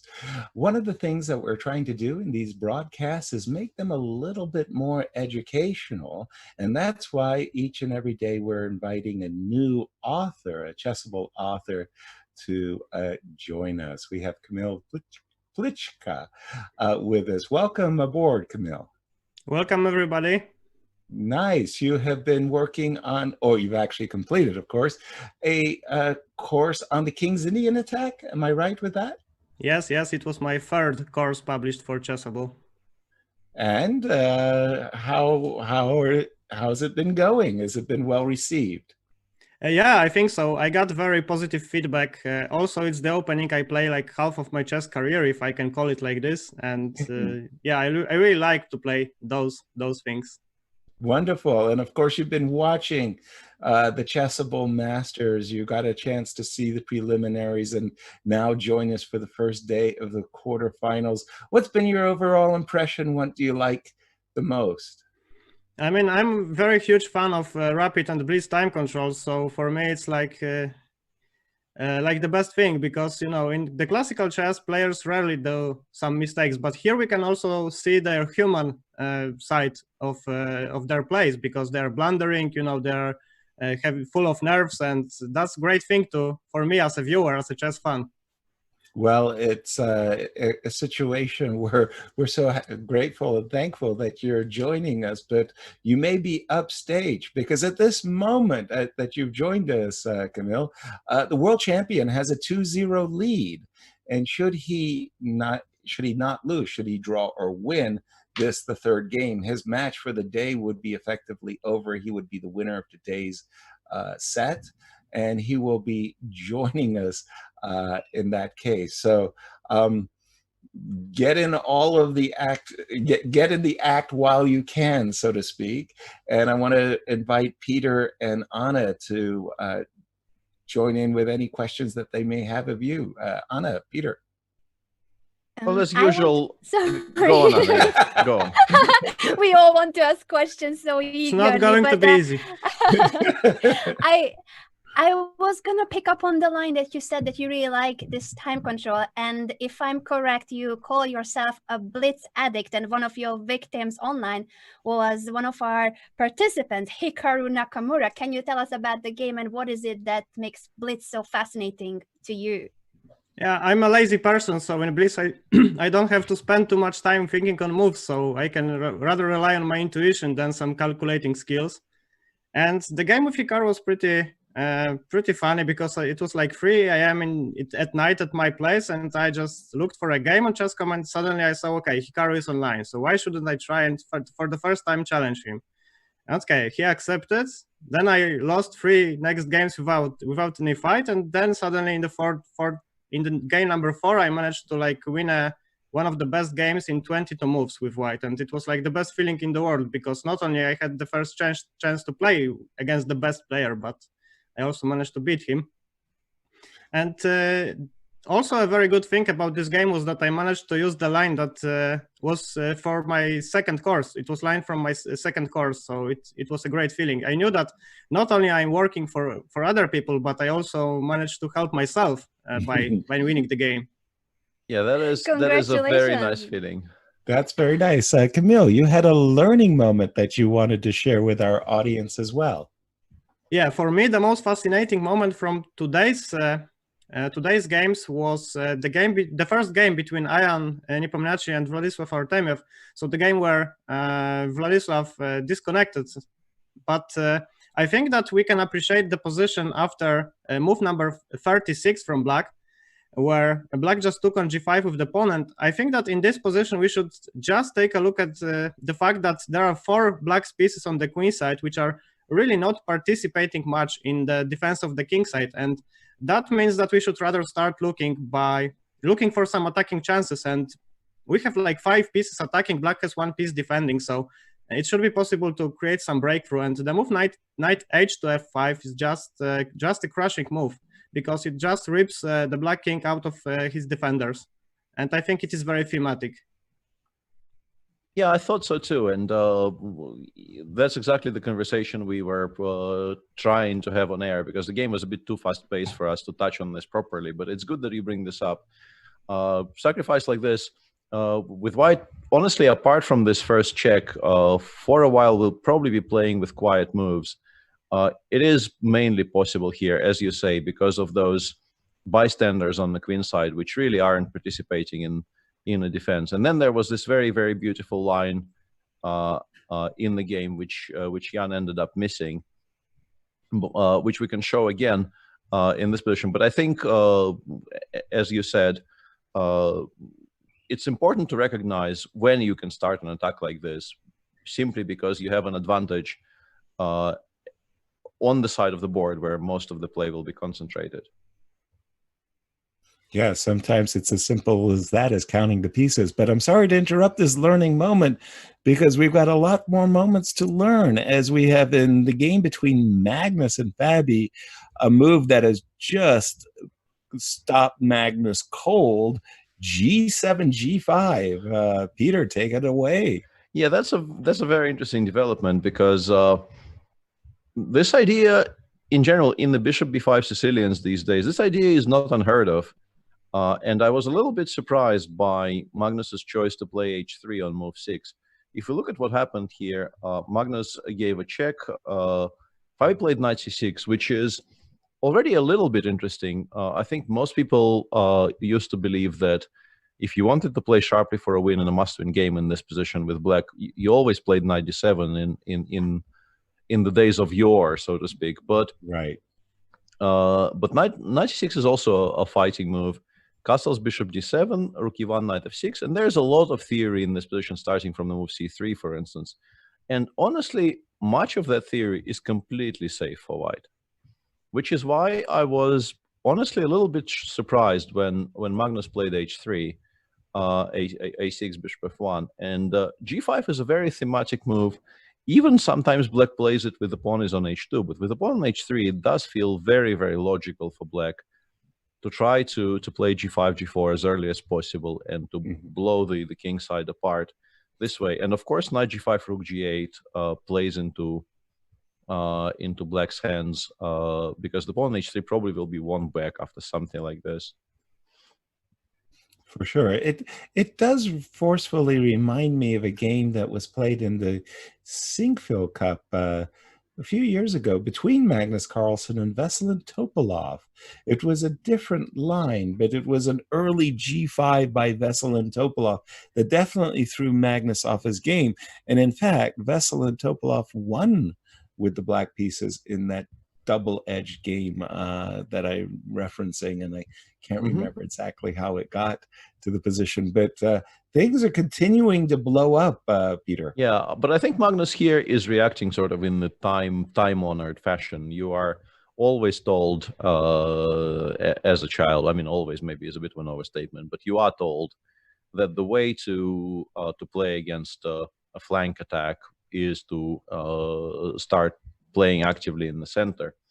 And Magnus does that by not picking up the pawn on g5, going d4, and meeting g4 with a very nice tactical detail of d4, d5. Saying to Fabi, if you want for me to continue thinking about hg, you first have to play some kind of an ugly move like knight b8 or knight a7 here. And if you play gf3, which is what Fabi did, I do have d takes c6, threatening c takes d7 with a check, which means fg2 is impossible because it just loses a piece. And now Magnus managed to trade some pieces off the board, open up something in the center. The bishop on c1 is now playing, and also quite importantly, his king side is completely intact, which I think is, if we consider the context of the match, king safety is of paramount importance here, because everything else is quite easy, a lot easier to control. Camille, let me get you in the conversation as well. A moment ago, you had just given this very nice impression of a justified sacrifice, that all of Black's pieces, Vladislav's pieces, were off on the queen side, and so it wasn't a surprise that Black's king got overwhelmed on the king side. In this particular moment, do you feel that Fabi's early g5 has been justified? And if so, why? It was definitely justified from the psychological point of view. Fabi is in a must-win situation, so playing for a position like this is something that he kind of has to go for, because he has to beat Magnus in this game with the black pieces to have the chance for the Armageddon in the next game. So, but from the positional point of view, I can maybe share this, that I was working for more than 2 months now on the anti-Sicilian course, and I saw so many of those G5 ideas that it definitely doesn't surprise me at this point. And the move knight c6, I understand why Peter criticized it, but okay, Fabi has to go for something. Knight d7 is definitely the most combative move, but I'm pretty sure that Magnus also would have something prepared there. And why this move g5 works here? Because this move h3 is, okay, it restricts the black pieces, but the problem is that now the pawn on h3 is also a target, which we are going to use by playing a quick g4 and rook g8. And the fact that white has all of his pieces still in the center helps with this pawn break d4. If, for example, if the white bishop would be like on a4 and there would be no knight on f3, I think that white would be probably defenseless in this position. But here, having the 2 pieces on the king side helps with the defense. All right, very, very nice. And in the current position, for me, it's a little bit of a surprise that Fabi is going into a kind of a tank. To my eyes, White's moves weren't that unexpected. And now that the G file at least is half open, I would think a move like rook g8 is automatic for 2 reasons. First of all, the half open G file, but also maybe bishop g5 itself is a little bit uncomfy. Why is Fabi thinking so long about a move like rook g8, which I think is automatic? And if rook g8 isn't your move, what would be your move with Black? Is it a question to me? Yes, please. Come here. I have no idea. I would play rook g8 in a second, probably. Exactly. Spoken like a true blitz master. Very yeah, good. Very good. I would like spend like 5 seconds on playing d5, but then e takes d5 and queen takes f6 is coming, so white is lost there, I guess. And so I would just stop counting, no matter what you take on d5 with, and you don't want to take with the knight probably. And also, if not e takes d5, there is e5. So well, just on that moment too, because you kind of think to yourself, if you play d5 and you go e d5, queen takes d5, queen takes f6, you slap yourself in the forehead and say, why isn't my rook on g8? exactly. But he hasn't even done it. He has not played rook g8. He played knight d7. Peter, jump right back in. Explain what's going on. We're confused. I think he's come to the realization that knight d7 and d6 are the two moves he needs more, at least in the early stages here, than rook g8. So I have a feeling, I mean, he's not castling kingside here. We know that much. Mm-hmm. So I expect the rook to appear on g8 at some point. But I think it's a question of which of the moves you will probably end up making anyway needs to be made first. And he somehow, I think starting with e6 is, you don't even want to calculate bishop g5, even though I don't quite see what's wrong with bishop e7 and rook g8 next move even here. Mm-hmm. But yeah, I'm a little bit surprised. I'm not necessarily shocked, but rook g8 is extremely natural here. I don't quite know what Fabi disliked about it. I don't disagree with the setup of knight d7 and d6, but yeah, for instance, one change is precisely what Magnus has done. White can play queen g3, and now you might actually struggle to get your rook g8 in. Exactly. Which would be unfortunate.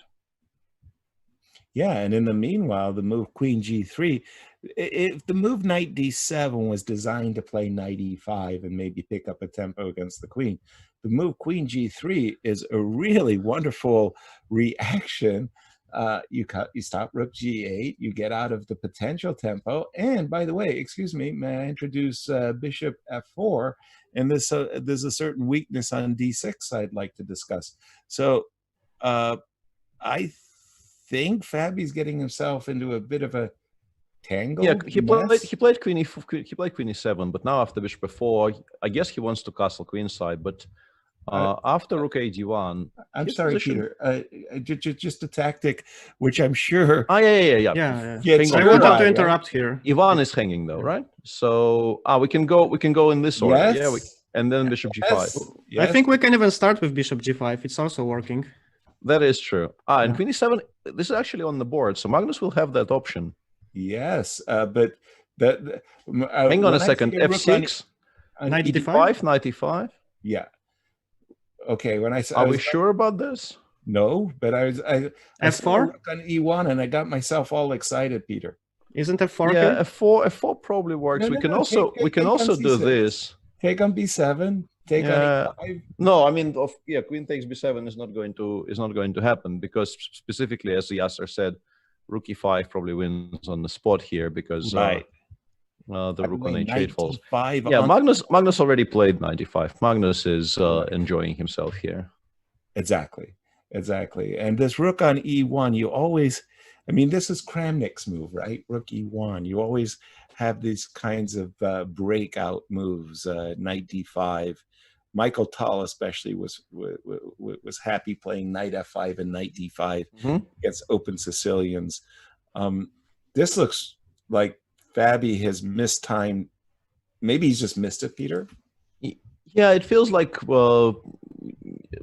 perhaps. I mean, I understand that it will sound. I don't intend it to sound disparaging or anything, but I think it's very difficult to imagine him being happy with how the set is going.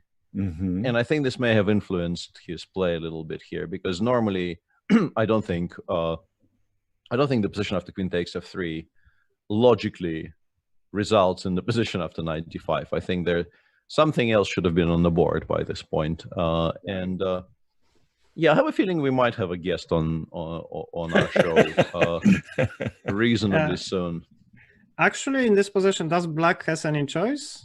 I mean, well, he's taken with the bishop and played e5, but now after bishop d3, bishop d3, he's more or less. I think like White is maybe even winning, Right. Strictly Position. speaking, because this bishop goes to f5, and then black is just so completely tied up everywhere, and eventually some kind of b4 happens, and everything gets opened up, and your position collapses. When you see a bishop like that on f5, Peter, you think to yourself, why, oh, why don't I have a pawn on g6? I mean, please give me a pawn to put on g6. Okay, this is an opening disaster for Fabi, which is very rare considering what a great opening specialist he is. It's just, the wheels have come off in this set. Mm-hmm. And we have been sort of not even talking about the fact that the second game is in progress, but Vladislav Artemiev he has a very playable position here with black, but maybe not as good as I originally thought. At some point, it looked to me like black might just be like much better, but I don't know if I think that anymore. You're tempering your enthusiasm. Mm-hmm. First of all, what got you enthusiastic, and why are you tempering it now? I quite like knight b3. I think white might have enough time to trade some pieces, maybe establish the second bishop on e3, and then his position won't look all that poor. I'm interested by the opening in that game because Artemiev played the Sicilian with 2a6, which is, I mean, it's been around for a while. It's been known that it's possible to play like this, but it's not supposed to be great, specifically because of the two moves with the c pawn.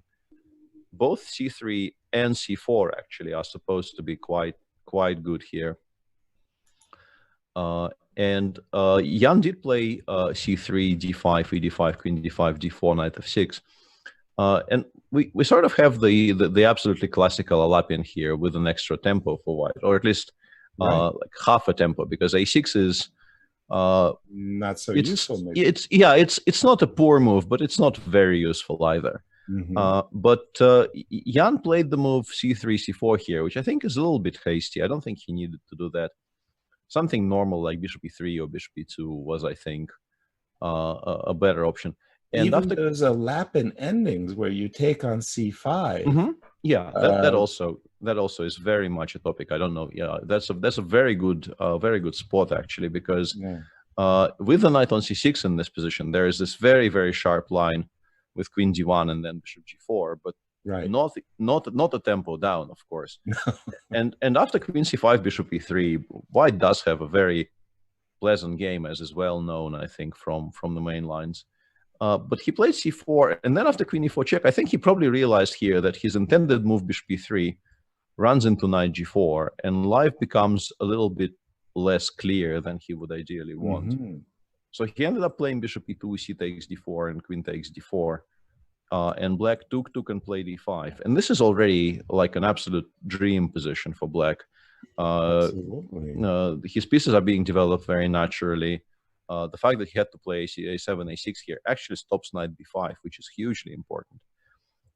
And this endgame, as I mentioned, looked mightily attractive for black. Might still be quite good, but knight b3 is a clever move. Artemiev played bishop e6, takes b3. I guess he wants to go rook d3 here, but feels like white consolidated. Just to inform everybody, you've caught up with the players, and indeed b2, b3 is the live position. Yeah, it seems like definitely Nepo misplayed things a bit in that sequence between moves 6 and 10, let's say, but somehow he still landed on his feet. He's still playing the white pieces, right? So he has more leeway than he normally would. I think that would be a fair way to describe it. Right. But it still comes down to a question: can black, continue to seize his momentary development plus with a move like bishop b4, Peter? Bishop b4, perhaps rook d3. I'm more looking at rook d3 because rook d3. All right. I think bishop b4, you're giving me time to maybe play knight e2 with a tempo. A similar idea. You're getting a tempo back. Yeah, and the difference is he's played rook d3, and here after knight e2, you have to at least count bishop g4. Okay. And this might be legitimately awkward for white because rook takes d1 is a threat which is surprisingly difficult to meet in this position. And if you cannot play knight e2, then your position might actually still be a little bit awkward. because the knight does not have very attractive squares, and bishop b2 is sort of not where you want to develop that piece in general. Now black can play bishop c5, for instance, and just claim that he has a very harmonious development, and the rook will go to d2 if it's chased, and just a very nice position for black. Yeah, just trying to work out the tactics that might occur after knight a4 there. But he is thinking over what to do about how he's going to handle this knight e2, bishop g4. That looked very attractive to my eyes for black. So can we essay knight a4 in this specific position, Peter? Yeah, we can. I was kind of loath to me too. Me too. I did it reluctantly. But as I realize now, I was very worried about b5, if I'm honest. But I think we can play knight b2 here and not be so sad, because we might be able to finally put the bishop on e3, which is a little bit of a dream here for white. Like rook goes away. Maybe we play something like cb5, ab5, bishop b2. Yeah, here you've lifted your kimono a bit on the black king. It does feel like white is finally his pieces start making some sense, and maybe all is not that gloomy. In the meantime, in our Carlsen Caruana game, Magnus is just a healthy pawn up. In a knight a4 was played as we leave to take a look. What happened? How did we get to this position? Magnus decided not even to waste any time on the bishop d3 f5 maneuvers and played b4 straight away. Takes rook b1, a5, a3. Fabi played f5, ab, a4. It does feel to me like white probably is just winning here somewhere. If he wants to. In particular, I was looking after bishop b5, bishop g7. I was looking at the move queen g5. But maybe queen f7 is okay, because I was very fascinated by the position after takes, where these bishops kind of take away all the squares from the black setup. But I mean, it's not necessary. And Magnus instead just picked up the a pawn for not very much. And what we have on the board right now is this position. And I think Fabi also missed queen g5. Honestly, it feels to me. And now you probably start thinking maybe it's time to conserve some energy and move on to the next one, because there's just no way to defend the pawn on f5 comfortably or uncomfortably. I think it just falls, honestly. And if the f5 pawn falls, you really have nothing at all to show for the two pawns you've lost. Well, in a kind of weird way, and obviously from the very get-go, we were referencing the London 2018 World Championship match between these two players. And it really does have the motifs of a Sveshnikov to the position. But in this case, the players have reversed colors, and it's like Magnus playing the white side. Hang on a second. What's happening here? What's the queen b6? Queen b6, rook a2 or something, yeah? Whoa. F2 is hanging. He goes rook b7, king h2, queen f2, king h2. And there's a mate on g7. Yeah, he is just he trusts his calculations, and I guess he is correct here. Even though normally you don't want to give your opponent an opportunity to give checks like this. It feels a bit awkward, but there is also rook c7 in the end, I think. Rook c7, Camille? Yeah, I think so. Yeah. Okay, I think this is the only move. Not to lose on the spot. Takes, and we go just rook d1, I guess. But then there's some kind of e4 bishop b5. If that happens, things could go quite spectacularly wrong for white here. Are we missing something after queen b6? I mean, maybe he just goes rook a2, honestly. Maybe he doesn't want to do any of that. Maybe he just goes rook a2. Whoa, Fabi didn't play queen b6. We are all missing. Okay, queen b6. No. I am very confused by this. Why would you not play queen b6? Instead, he traded queens and played rook takes c4. And now white can play. I thought bishop e6 probably is the cleanest solution. Right. I thought bishop e6 was the very reason we can't approach this Exactly. line. Yeah, I don't quite understand this. And now after rook d4, we take on d5, we take on b7. Once in a blue moon, black doesn't lose this position, but black never ever wins it. Terrible, terrible position. He's got it, by the way, and rook d3 on the board as Fabi scrambles to stay in the game. But again, we're talking about a situation where to win this set, all Magnus needs to do is avoid losing. Yeah, now rook a1, rook a7, for instance, seems like it ends the game on the spot if we want, or well, It sure does. yeah, it's a strange decision by Fabiano, because I suspect queen b6 loses somehow, but you still have to ask the question. At least there you can see how things could go wrong for white. I mean, what if after queen b6 we play bishop e3, knight e3, and then rook b7? Yeah, okay, yeah. Camille, nice.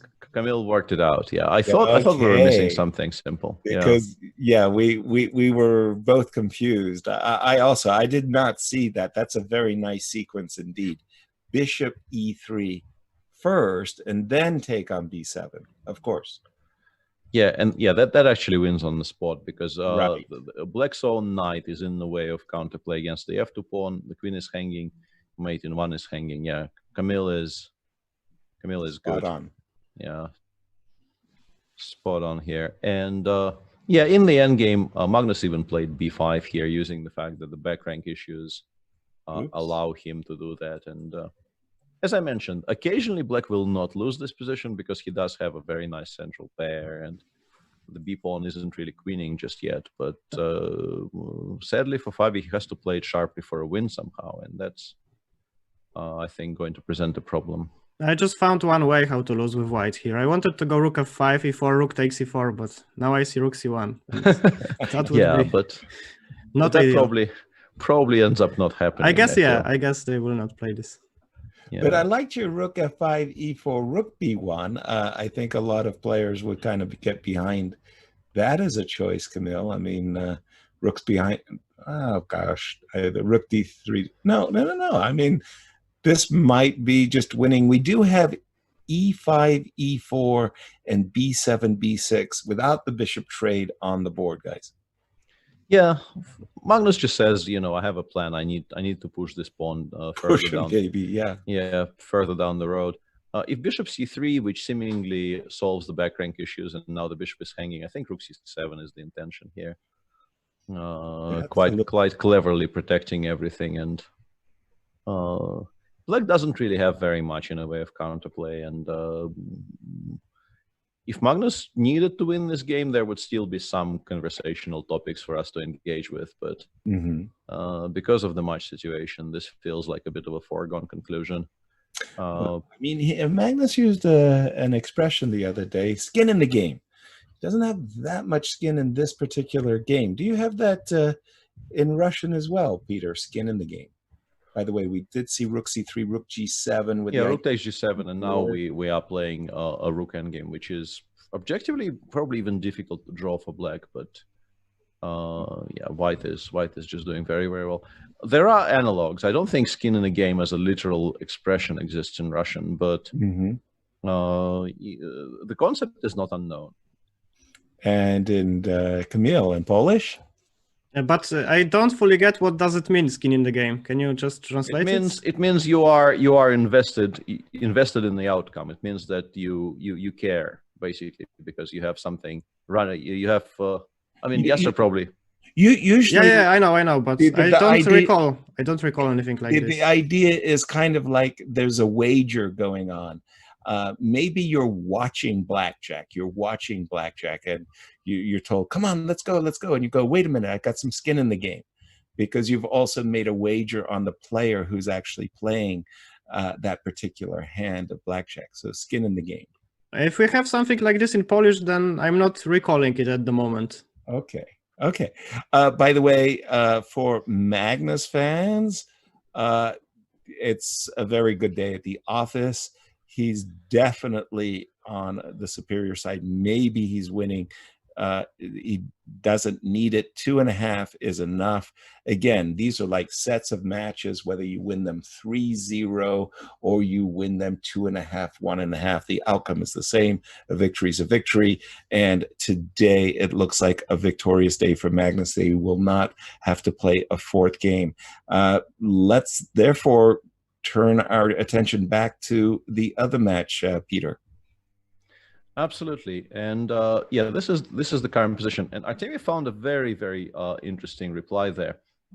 After knight a4, he played b5, and I'm beginning to wonder if maybe White was supposed to take on b5 first. But I understand why Jan didn't want to do that. For instance, in this position, rook d5 would suddenly become a move protecting the pawn on b5.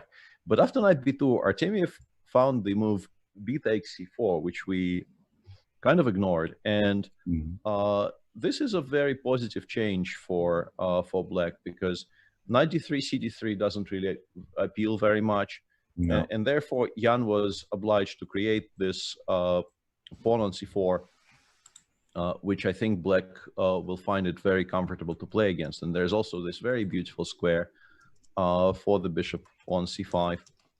But Jan is so far holding on. He's played bishop c2, rook c3, bishop b3, creating the idea of perhaps bishop b2, bishop takes f6 in some positions. And Vladislav, after some thought, went back to d3 and then went back all the way to d7.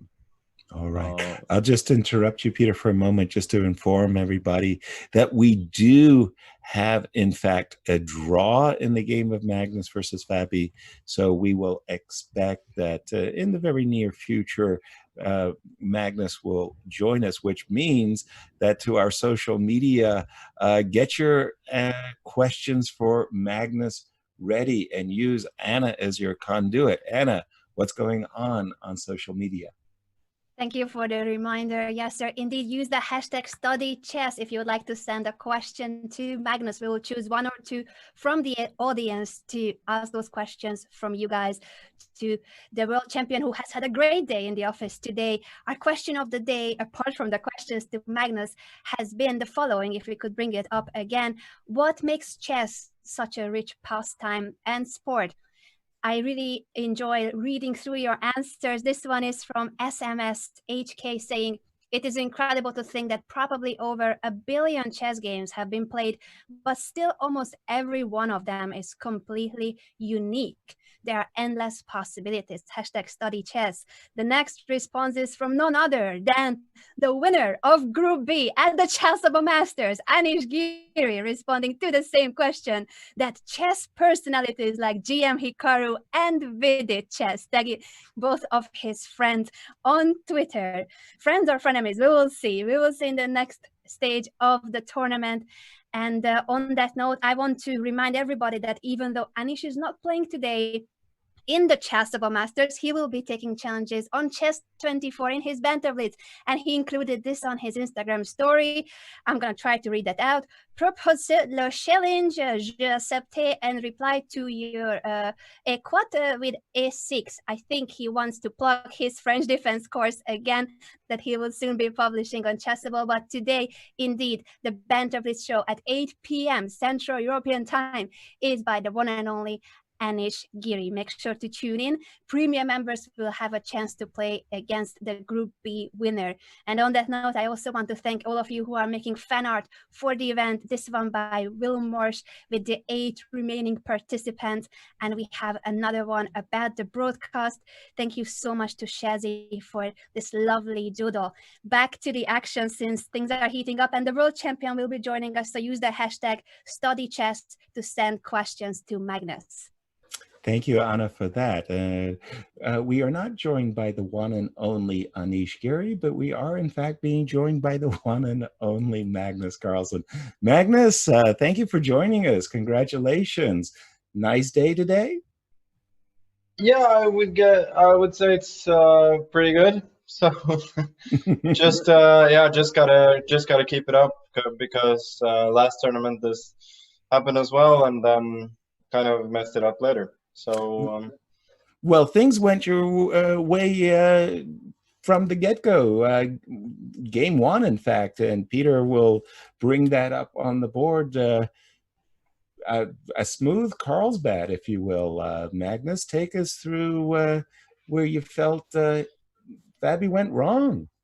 To be fair, I think he messed up pretty early, because already when I managed to go a5, b5, basically he cannot prevent a6 later on, and with so many minor pieces on the board, including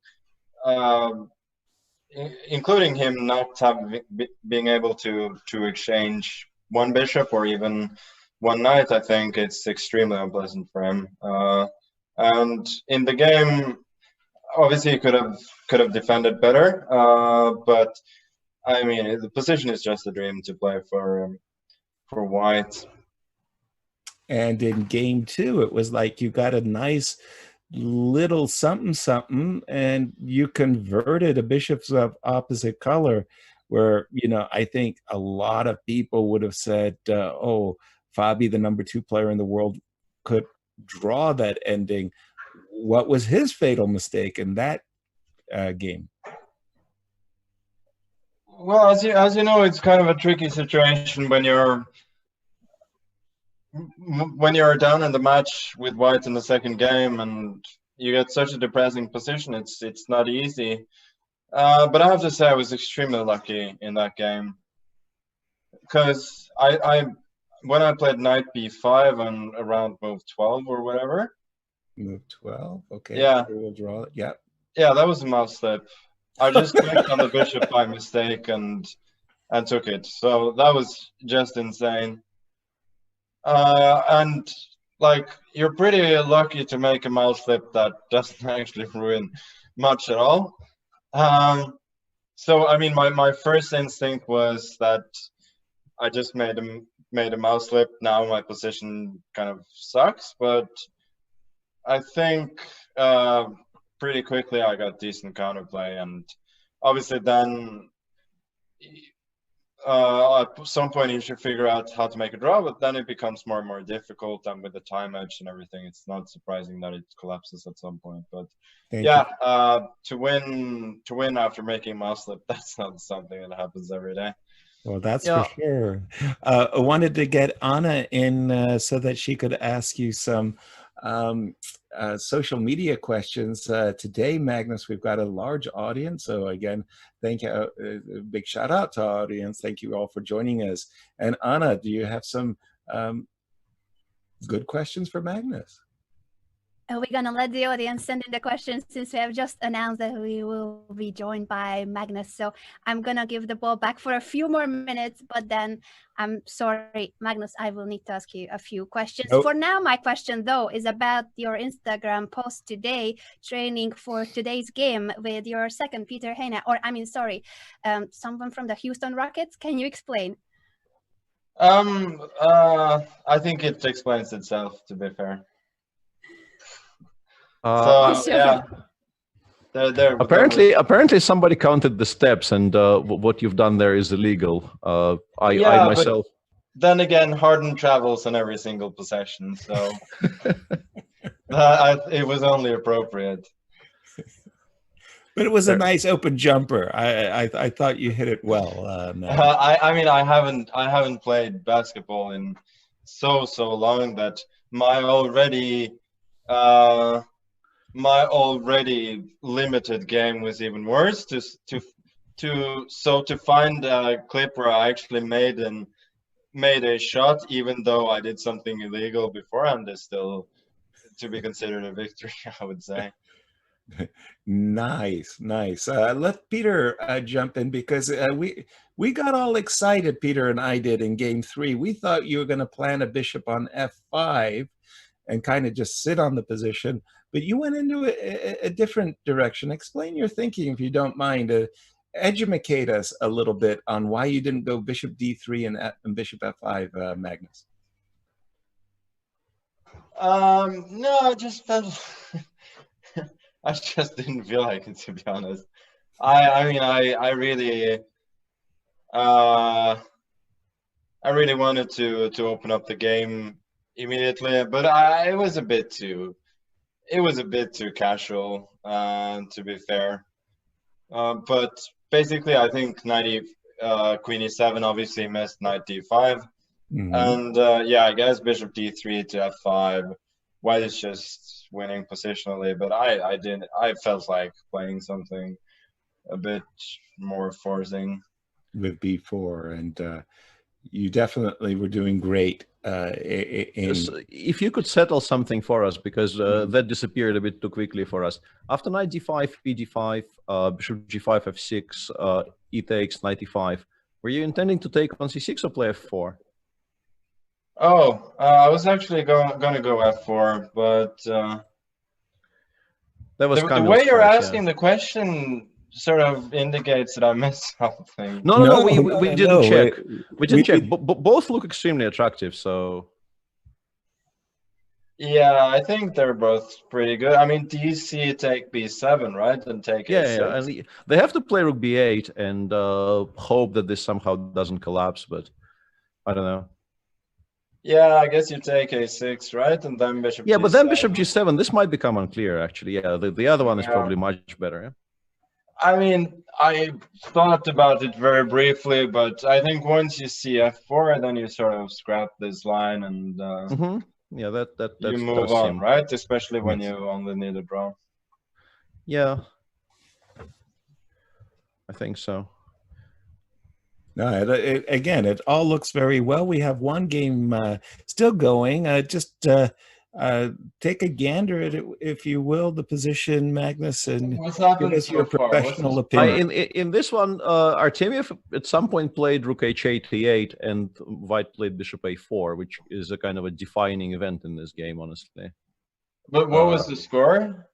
+1 for Jan. So if Jan wins this, this also will only go 3 games today. Huh. Yeah, that's a bit unfortunate. We had a disconnect, Magnus. Yeah, I read about that. That's also unfortunate. not a good day for Vlad. No, not at all. And yeah, I suspect Black is maybe slightly better even here. Maybe not by much, but if anyone is better, it has to be Black, right? And yeah, to then play Rook E8 and just give up a full exchange for pretty much nothing at all is.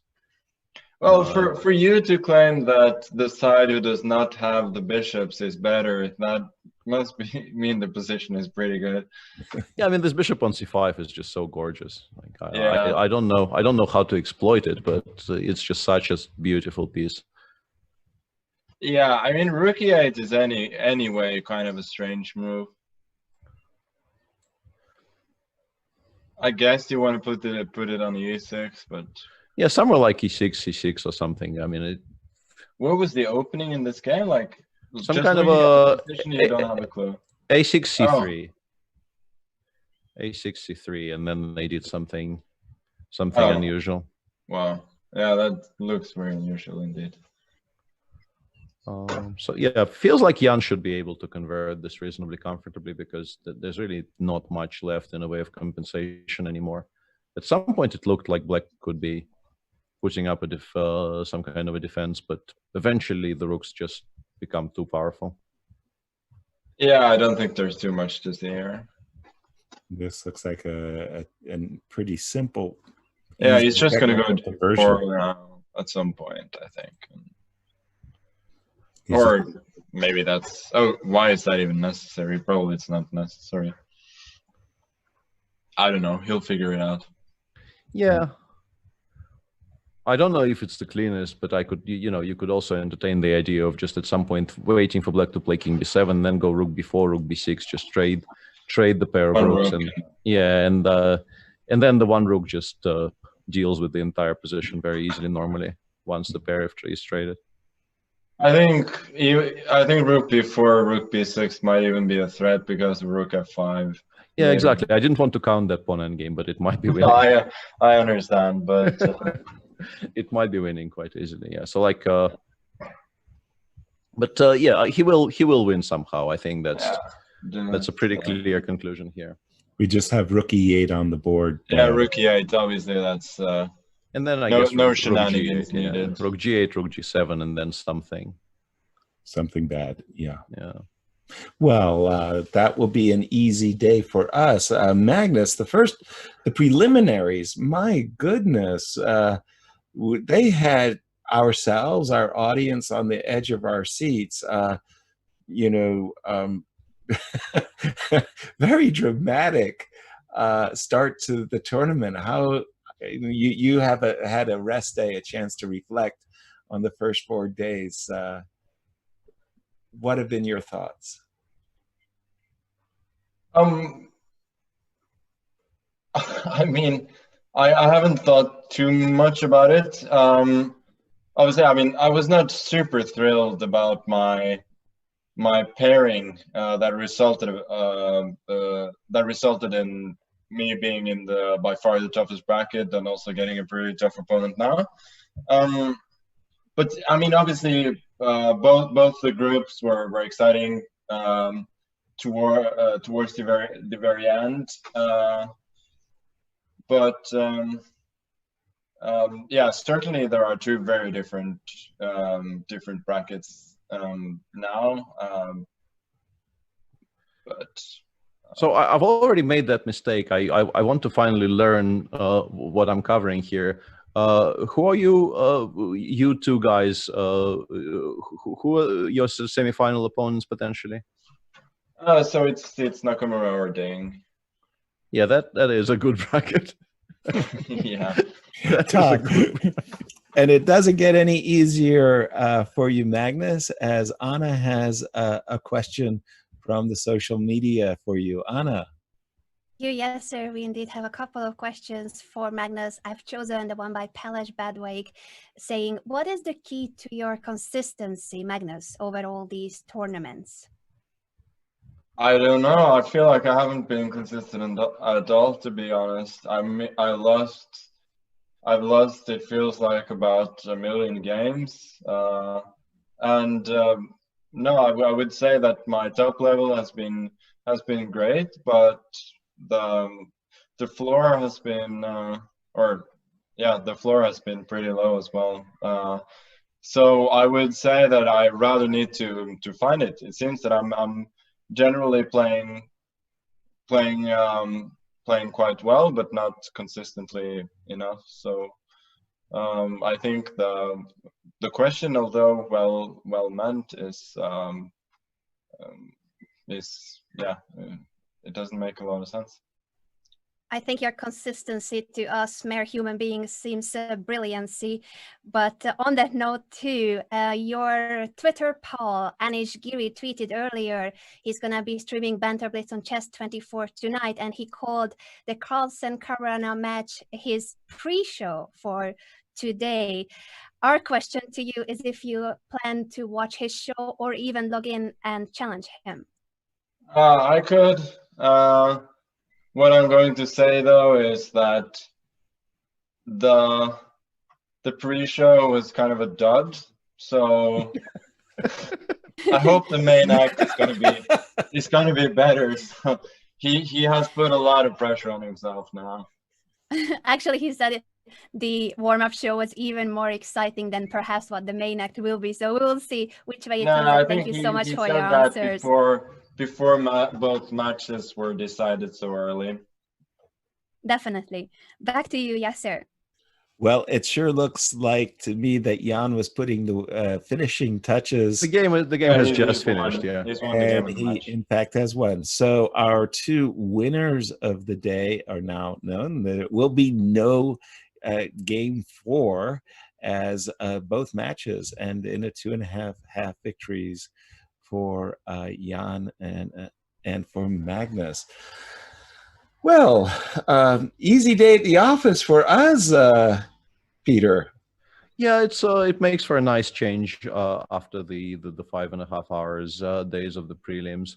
I'm pretty sure that's not going to be a normal day at the office for the knockout phase. But today both matches were conclusively ended by game 3. You do have to feel very sorry for Vlad though, because I think the disconnect probably influenced him quite a bit. No question about it. Well, let's get the impression from Nepo himself. Nepo, welcome to our show. Glad you could join us. Thank you. I'm also glad I could. I'll explain your day to our audience. What happened? Well, first of all, I should say that I wasn't playing brilliantly or something, and this result is more or less not so. That doesn't reveal, let's say, the tension of the match. And well, actually, I was very satisfied with the first game. I would be, in case if I found Queen h6 after King e6. Sorry, after King f7, yeah, King g7, Queen h6, and f3. So I've calculated a lot of stuff here, like f3 and g4 immediately. And I mean, okay, I never was. Probably I should solve some more tactical positions. I mean, because okay, of course, I think the whole concept was very good from me. And well, I calculated, I think decently that is g5 knight a5 idea. I think it should be winning because all of his pieces, like every single piece is on a queen side, queen, both rooks and both knights. So basically his king is helpless. So all I need to do is just open some files. And okay, when then I finally had some forced victory, then okay, of course I screwed up. And I was really disappointed. And I mean, of course, like this disconnection stuff, I don't think it's really good. So better if there is some disconnection. Maybe it's better to continue the game from the moment it was disconnected. Especially here, it should be even more painful, even probably than for Ding Liren, who disconnected actually in a dead draw position against Anish. This didn't influence, let's say, his qualification from the group, but in case it did, it would be another story, I believe. So I think this should be, I mean, okay, of course, it's a responsibility of the player, but same, let's say, same time, you cannot control anything. You are not an internet provider. You're only a player. You're only a user. So that's it. And, well, this should, of course, have it into a draw after rook e1, because, okay, Vlad found the move. And, I mean, of course, if it would be like a free, if I would have found this f3 idea, of course, I would be, like, very happy with this game. So game 2, I believe Vlad did not particularly well in the opening, and I could already play for a win. But I had some mixed feelings after the first game, so I thought, okay, I only thought about a draw. But I actually should play queen b3, I believe, after knight ac3 if you want to fight for an advantage, for something real. And then, okay, there is well-known theory with e6 and so on, very well-known theory. But after bc3, I think it's a very healthy position for black overall. And I believe after bishop g5 instead of queen c7, queen e5, and I would be just much better. Okay, maybe not much better, but he needs like to be precise already. Because if he plays queen g2, okay, what is this? Like I take on f3, I double his pawns, play e6, and his position just close to a very bad one. Because those bishops make no sense here. It's a typical hanging pawns positions with some bad pawns as well. And well, I mean, okay, when I play queen c7, of course I miscalculated. And I felt like, okay, he has no queen e3 move, so this is just a draw by force. And well, all right, after queen c7, queen e3, I think I took the wrong one, because, okay, bishop f8 should be more or less a draw. I mean, this bishop f8, rook e1, rook f8, queen e7, I mean, okay, this, I believe in most cases it would end up like the position in the game, but with a pawn on f7, which is obviously a draw. If you know, let's say there's some endgame basics. And, well, I mean, okay, of course white can press on, but sooner or later I think d4 pawn will be traded to b7 pawn or maybe a2 pawn, and this isn't just not enough for in the rook endgame. Or so we're not going to a queen endgame, of course, so we want to trade rooks, and that's how I think we secure a draw. But I thought like maybe b5 is not so bad, and then, okay, I missed the trick after queen c5, queen c7, so I cannot play rook a7 because of queen a7, d7. Okay, this was like very topical, but I think this is a very strong idea from Vladislav. And then probably the lesser evil was just to go to this very suspicious position. Yeah, I think Peter wants to catch up with you. Yeah, I lost the thread there a little bit. Where we got to the position with queen e6 there, Peter. Okay, yeah. Queen e6. Yeah. So this was we- a very good practical decision because you're It's facing. only one. Yeah. And if I do something else, he will just play queen f6 and rook e7, and I cannot stop him. So queen e6 is my only chance, but I thought like maybe it's enough basically. So if this endgame is, I mean, of course it's very suspicious, this rook endgame, but I thought like might be it's just closer to a draw. I'm not sure. Yeah, so that was a kind of a good judgment call because you got into this position. Actually, by the way, I think I could also play queen d8 instead of queen e6, but I think sooner or later I will collapse because I cannot just protect as good as a computer all the time. I thought queen d5, for instance, is very annoying. Queen d5 and rook e7. Okay, then it's just nonsense. Yeah, really nonsense. Yeah. So okay, queen e6 is basically on the move. And okay, for my luck, I think he cannot really prevent me from doing this because if he plays something else, I just play rook e8. I mean, instead of rook e1, I just play rook e8 and rook e6, no matter what he does. Mm-hmm. And this is already not that bad because I took on d6 with the right piece at the right moment, and there is never some mating ideas and so on. And this is probably, if he doesn't go for this is, I would even say that this could be closer to a draw as well. But I think what he did was very, very, very correct, a very, very fine idea from the beginning to the end. But the problem that this rook endgame, I think it should be winnable somehow because the pawn on e6 is weak.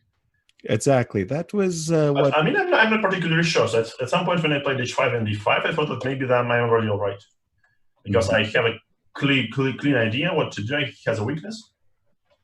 I didn't really see the moment I was losing by force, so this normally means two things. So maybe I'm very bad, or another option is I wasn't losing by force. What happened in game 3? That was very confusing. Okay, in game 3, I don't know, he blundered. Once again, I have nothing to be proud of because, well, I mean, 15 years ago, I would just refute this line immediately, I think. Because I was an open player myself, and of course I studied this a6 idea, a6, d5, and then particularly knight f6, but queen d5 is just a lap in a tempi down, which is not clever. And I think like we should go for, if you play c4, I think we should sacrifice on g2 under some circumstances. But I mean, in general, the best thing I can do right now is to open database and to see how is white achieving something here, because clearly it's not the way to play on. And later on, I thought that maybe I should have just played knight c3 to transpose to regular Poulsen, and doesn't get into all this sort of trouble. So okay, I played c4. I felt brave myself right now, and here okay, I didn't feel myself brave anymore. So I thought like okay, bishop e3 is the move, but it's just very complex. Knight g4, queen d2, knight e3 takes. I think cd4, knight e4. And again, knight c3 is coming, and after queen e5, he has something like a good setup. But it's very difficult to say what is this, because okay, sometimes you get similar position from the Alapin, but I'm not sure that this one is particularly good, because if he doesn't blunder the mate on d8, he's just fine. So knight c3, castles queenside, and knight f5 is my only sound idea. But if he doesn't blunder this, okay, then that's not so clear what I'm going to do. Yeah, this one perhaps. So this is like very unclear, and I felt like, I mean, okay, in general, it's easier to play for black here because, well, I'm not going to mate him for sure, and if so, he has like some very healthy play like knight d7, knight f6, or b5 immediately, just open up some files for the bishops and for the rooks. So I felt like, okay, I'll better take this equal position than play like a panzer and lose. And another option was to play bishop e2 and then sacrifice g2 pawn, which was, let's say, 10 times more logical. Then bishop e3. No, I think knight d2 is maybe more precise than at first knight b to d2. This probably makes him play queen g6 if he wants to, let's say, survive the opening. And here I have a choice like, okay, castle is clearly bad due to d3. But yeah, I think I should try g3 on myself. So if he plays d3, maybe bishop f1 is not so stupid after all. I just win this pawn back, and I win some tempi. But another move was knight h4 here for sure. Knight h4, but here he plays queen g5. And this was like very tricky for me because I thought like maybe after g3 I'm getting better, because after g3 I have like some knight b3 idea and his queen is really suffering some hard times. But after g3 I think he just goes for queen a5. And I cannot say my progress is obvious. Yes, so my knight is on h4, my structure is weakened, and probably I'm not going to win d4 pawn back. So that's why instead of knight h4, I think you should go for knight e5. and play like a real man. But this was like very unclear to me if I'm going to get any compensation for the pawn. Likely not. Because, okay, there I'm already giving up 2 pawns or something. I mean, okay, maybe there is some forced line, but I'm probably too bad at the opening stage. So I don't know the correct way to play. Yeah, and moving kind of swiftly on, before he played Rook E8, let's say somewhere here, did you think you were maybe slightly worse, or you're already fine? No, I think it's like, imagine we play some Berlin endgame with a good king. That's particular. I think that's the case. So you have just 2 bishops. And, well, the only idea you should care about is e3, and so on. Like, if he plays e3, if he protects f7 pawn, and then maybe, like, okay, c pawn becomes a weakness. But I don't believe in some kind of activity here. So probably rook c3, bishop b3, and here some another move, but rook d3. But I think after rook d7, he can never be better. And also kudos to Vladislav for finding this bc4, because I felt like his endgame is very suspicious with the pawn on e4. But I mean, of course, I blundered the only idea, so I mean, that's me. So rook d3 is a fine chance, I believe. Rook d3 is a fine chance, so knight e2 is not that good. But I think like knight b1 was the strongest one, actually. Knight b1 was just very, very smart. Knight b1? I think knight b1 was kind of smart, yeah, because no matter what he does, he just play bishop b2 and bishop c2 then. But maybe he has a3. Maybe this is too much.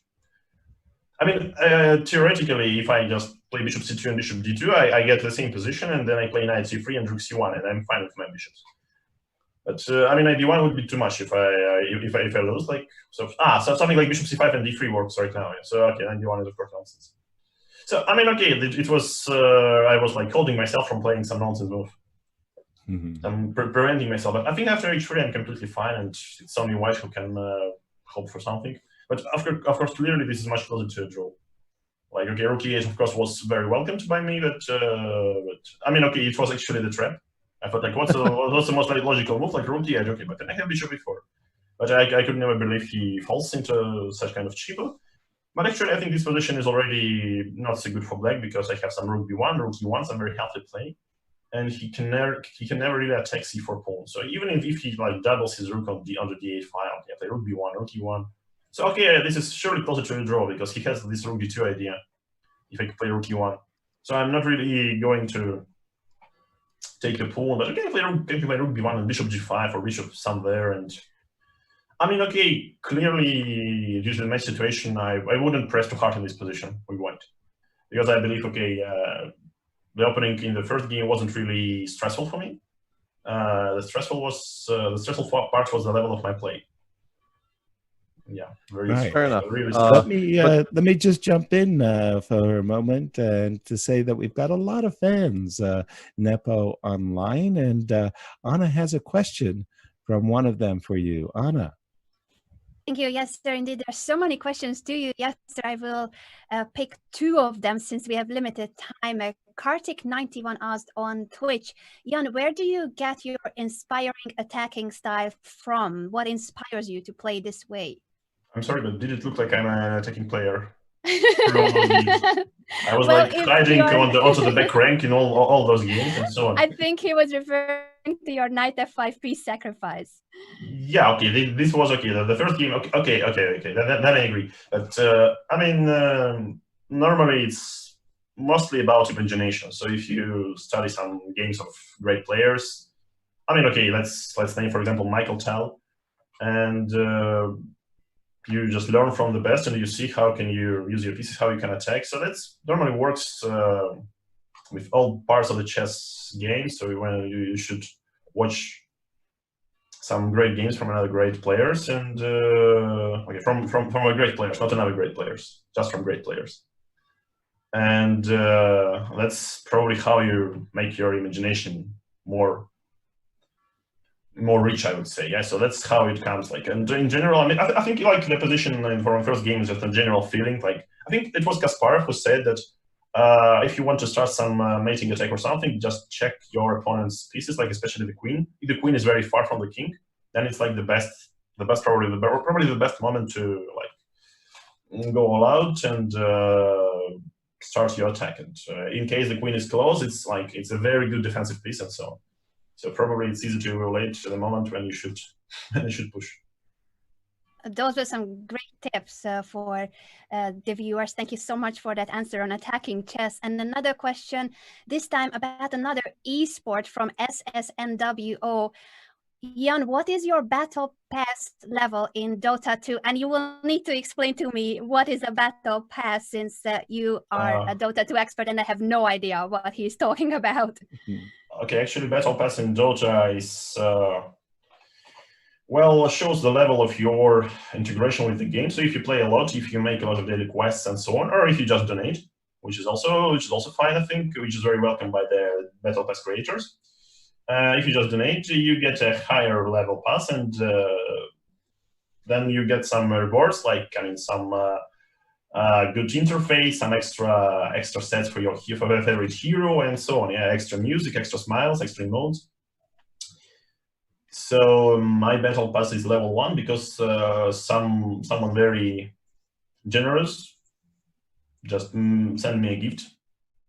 But I never, I occasionally found out that, okay, I have a battle pass right now. Okay, well, that's cool. But I didn't play any game of Dota for past 2 months or something because, I don't know. Probably I was not in the mood, and okay, I know there is a lot of fun, and there are a lot of friends of my friends are playing there a lot of Dota. Still, some of them are playing professionally, but okay, I'm trying to focus on chess more. That's understandable. So as a final note on Dota 2, because I'm really interested in this, if there's a way to compare Dota 2 strength to chess ratings, what would you say your peak rating was at Dota 2, if you could name it as chess rating? Well, I think I was 2600, I believe, at my best, but it was not actually at Dota 2. I think it was during Dota 1 part of my career. Because then normally the funny part is I decided to break up with all the competitive games in 2011 after we won some LAN tournament with our team, and we actually beat Navi, which was supposed to be one of the main favorites, and we earned something like $1,000 to $2,000, $2,000 for a team of 5 people, and this was not particularly, let's say, impressive. So we could barely, let's say, win back our money for the road and so on. And then, okay, I thought all right, that's not cool. And the same year, they announced the first international tournament in Dota 2, which was the first prize of $1 million for the team. So it would be some, small improvement. And perhaps if I knew earlier, maybe I would stay for some more time and try me for more time in Dota 2. But okay, I just played as an amateur, and okay, now I think I'm somewhere deep. Okay, let's say in the depths. Super Grandmaster level at Dota is very impressive. Thank you for your answer. Carefully Peter, avoiding your opinion. yeah, carefully avoiding the word dumpster, I see. I don't know such a word, I'm sorry. Well, pardon my English. I just want to jump in and say that it's been a very, very eventful day. Nepo, thank you so much for joining and sharing what happened today. To Camille, the same. Thank you very much, Camille, Chessable author, for joining us and sharing. And also, of course, to Magnus. It's always a great pleasure to have Magnus on the show answering questions. So a big shout out to all of you. Thank you very, very much indeed. Tomorrow will be the other pairings of these quarterfinal matches, as day 2 will go on tomorrow, the same setup, and then we'll come back for days 3, 4, and 5. The players have to win 2 of the 3 days matches. You saw how they could do it today by winning 2.5, 1.5. And before we go, I want to get the last word in for Anna. Anna. Thank you, Yasser, for the recap of a thrilling start to our quarterfinals. We'll be back tomorrow indeed with the other 2 pairs. But one of those players will be here tonight on Chess24. The winner of Group B, Anish Giri, is going to be taking challenges On Chess24, as a Banter Blitz session, premium members can should challenge Anish, and he's ready to play one e6 against e4. At least that's what his Instagram story said. So remember, tonight at 8 p.m. Thank you, Jan, for joining. Thank you so much. Jan will also have his Banter Blitz session, but not today. Today, it's Anish's turn. He said the warm-up show was the Carlsen-Caruana match, and now at 8 p.m., it's Anish taking turns in terms of the premium members challenging him, as a Banter Blitz show will be at 8 p.m. Now, remember also that the other players too will be part of the Banter Blitz. You've just seen the calendar.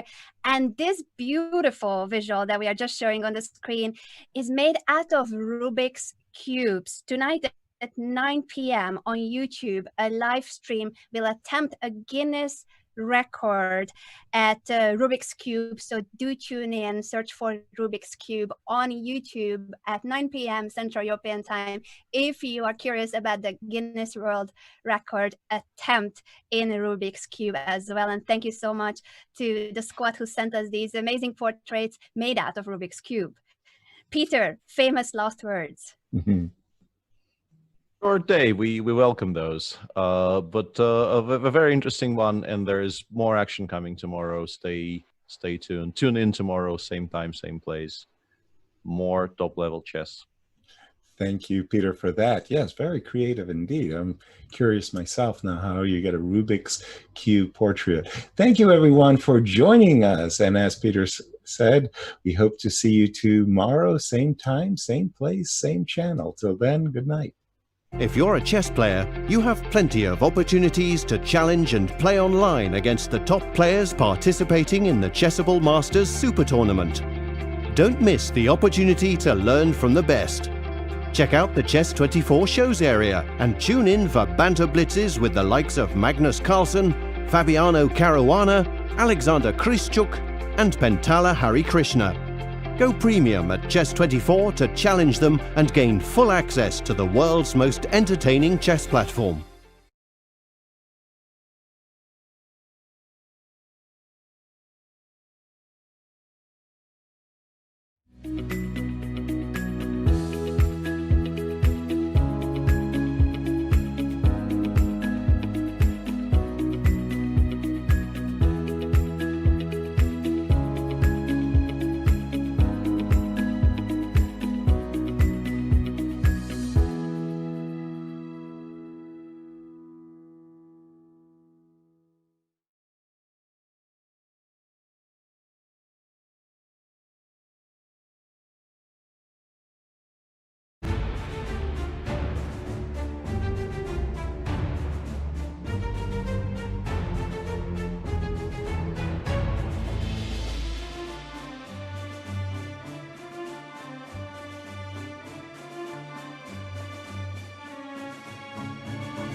Now anyone can learn and improve their chess skills with the world champion, Magnus Carlsen.